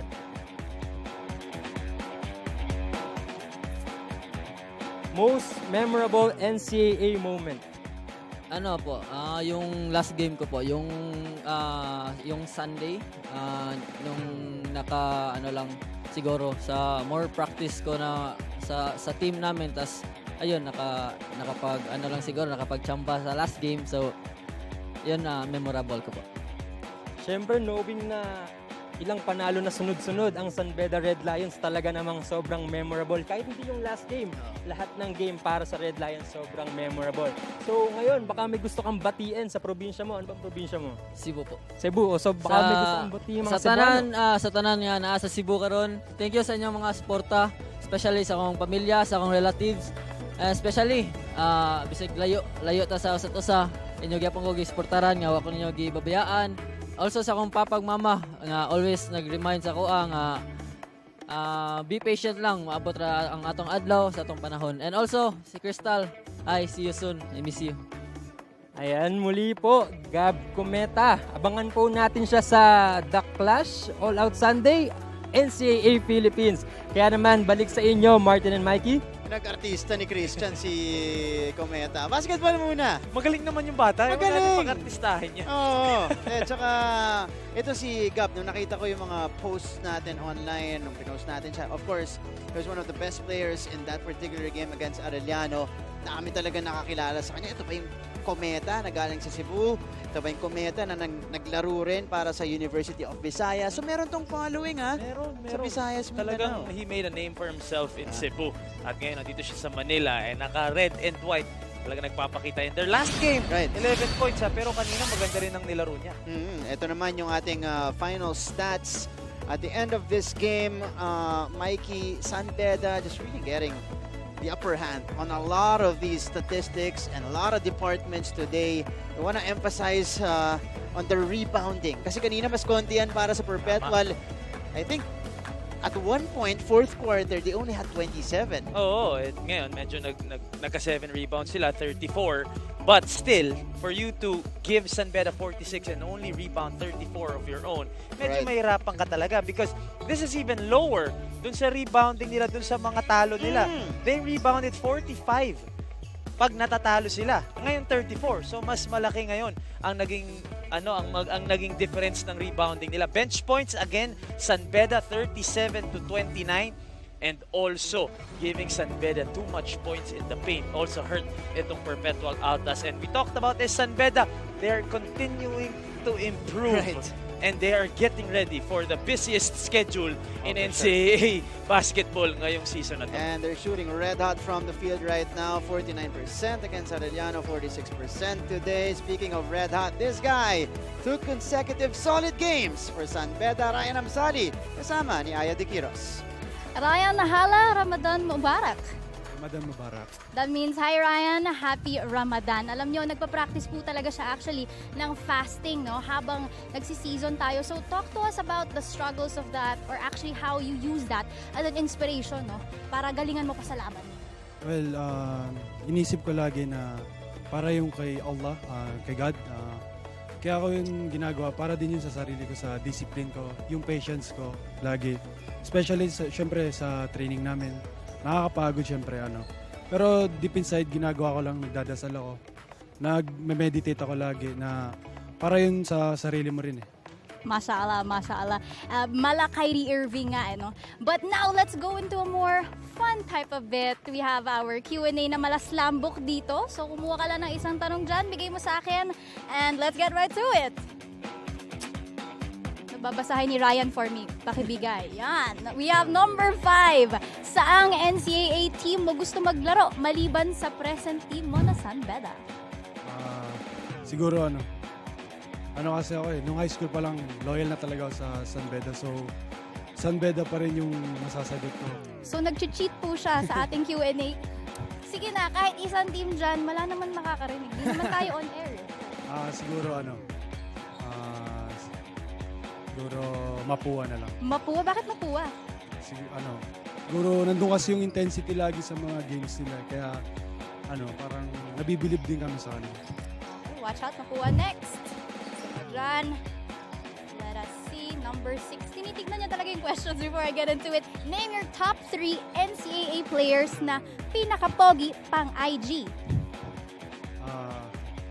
Siyempre, yung kapatid ko, si Peter Alfaro from San Beda University. Yung second naman, siyempre, ako. Self-proclaim. Well, gano'n naman. Isa namang greeting para sa San Beda community and to everybody else. For the San Beda community, thank you for supporting and please keep supporting us in our incoming games. Binabati ko yung mga family ko dyan sa Zamboanga. Yung mga kaibigan ko, kila Kuis, kila Boons. Shoutout sa inyo. Ingat kayo palagi. Yala, yala. Thank you so much, Ryan. Back to you guys. Thank you so much, Aya. That is Ryan Amsali, of course, of the San Beda Red Lions, getting more consistent with his production and his minutes on the court as well for Coach Boyd Fernandez. That was an interesting choice on the other team na gusto niyang paglaruan. Makakalaban nila. Ayan na, yung makakalaban nila this Saturday.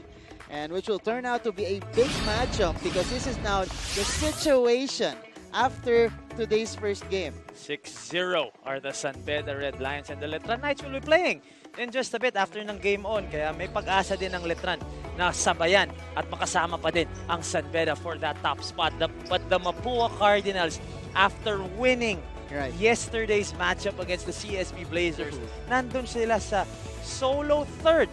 And they will go up against the San Beda Red Lions on Saturday. Kaya napakalaki nung matchup na yun. CSB 4-3 at number 4. EAC will play later.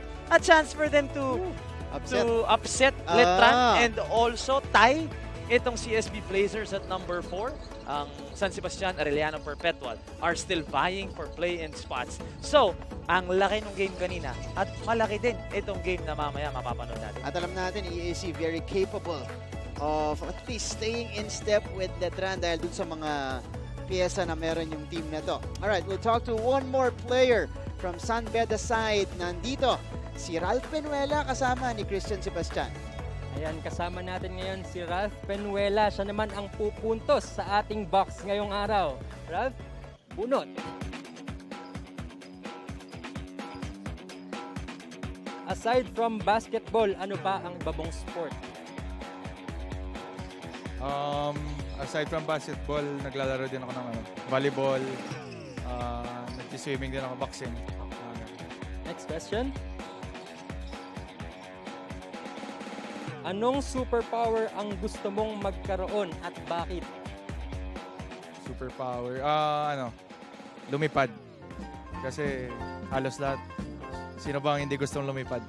Ayan, mukhang nakikita naman nating lumipad to sa court at pumuntos ng marami. Siyempre, kaya naman baka may gusto kang batiin sa probinsya mo. Ano bang probinsya mo muna, Ralph? Negros Occidental. Batiin mo na mga kapuso natin sa Negros.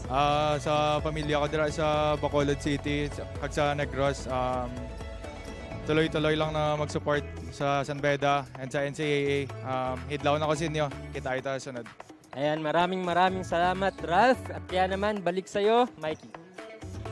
Ralph Penuela, of course, very happy with their now 6-0 record, still unblemished, still undefeated are the San Beda Red Lions. Pero hindi pa tayo tapos today. Meron pa tayong Game On. Makakasama nyo mamaya si Martin Aver with our Game On guests. Mamaya yan, makakausap natin sila. And then after that, kita nyo naman, nagra-round robin na, nagwa-warm up na ang EAC Generals. Can Ralph Robin, CJ Cadua, JP Marjuliano, King Gortiza do something?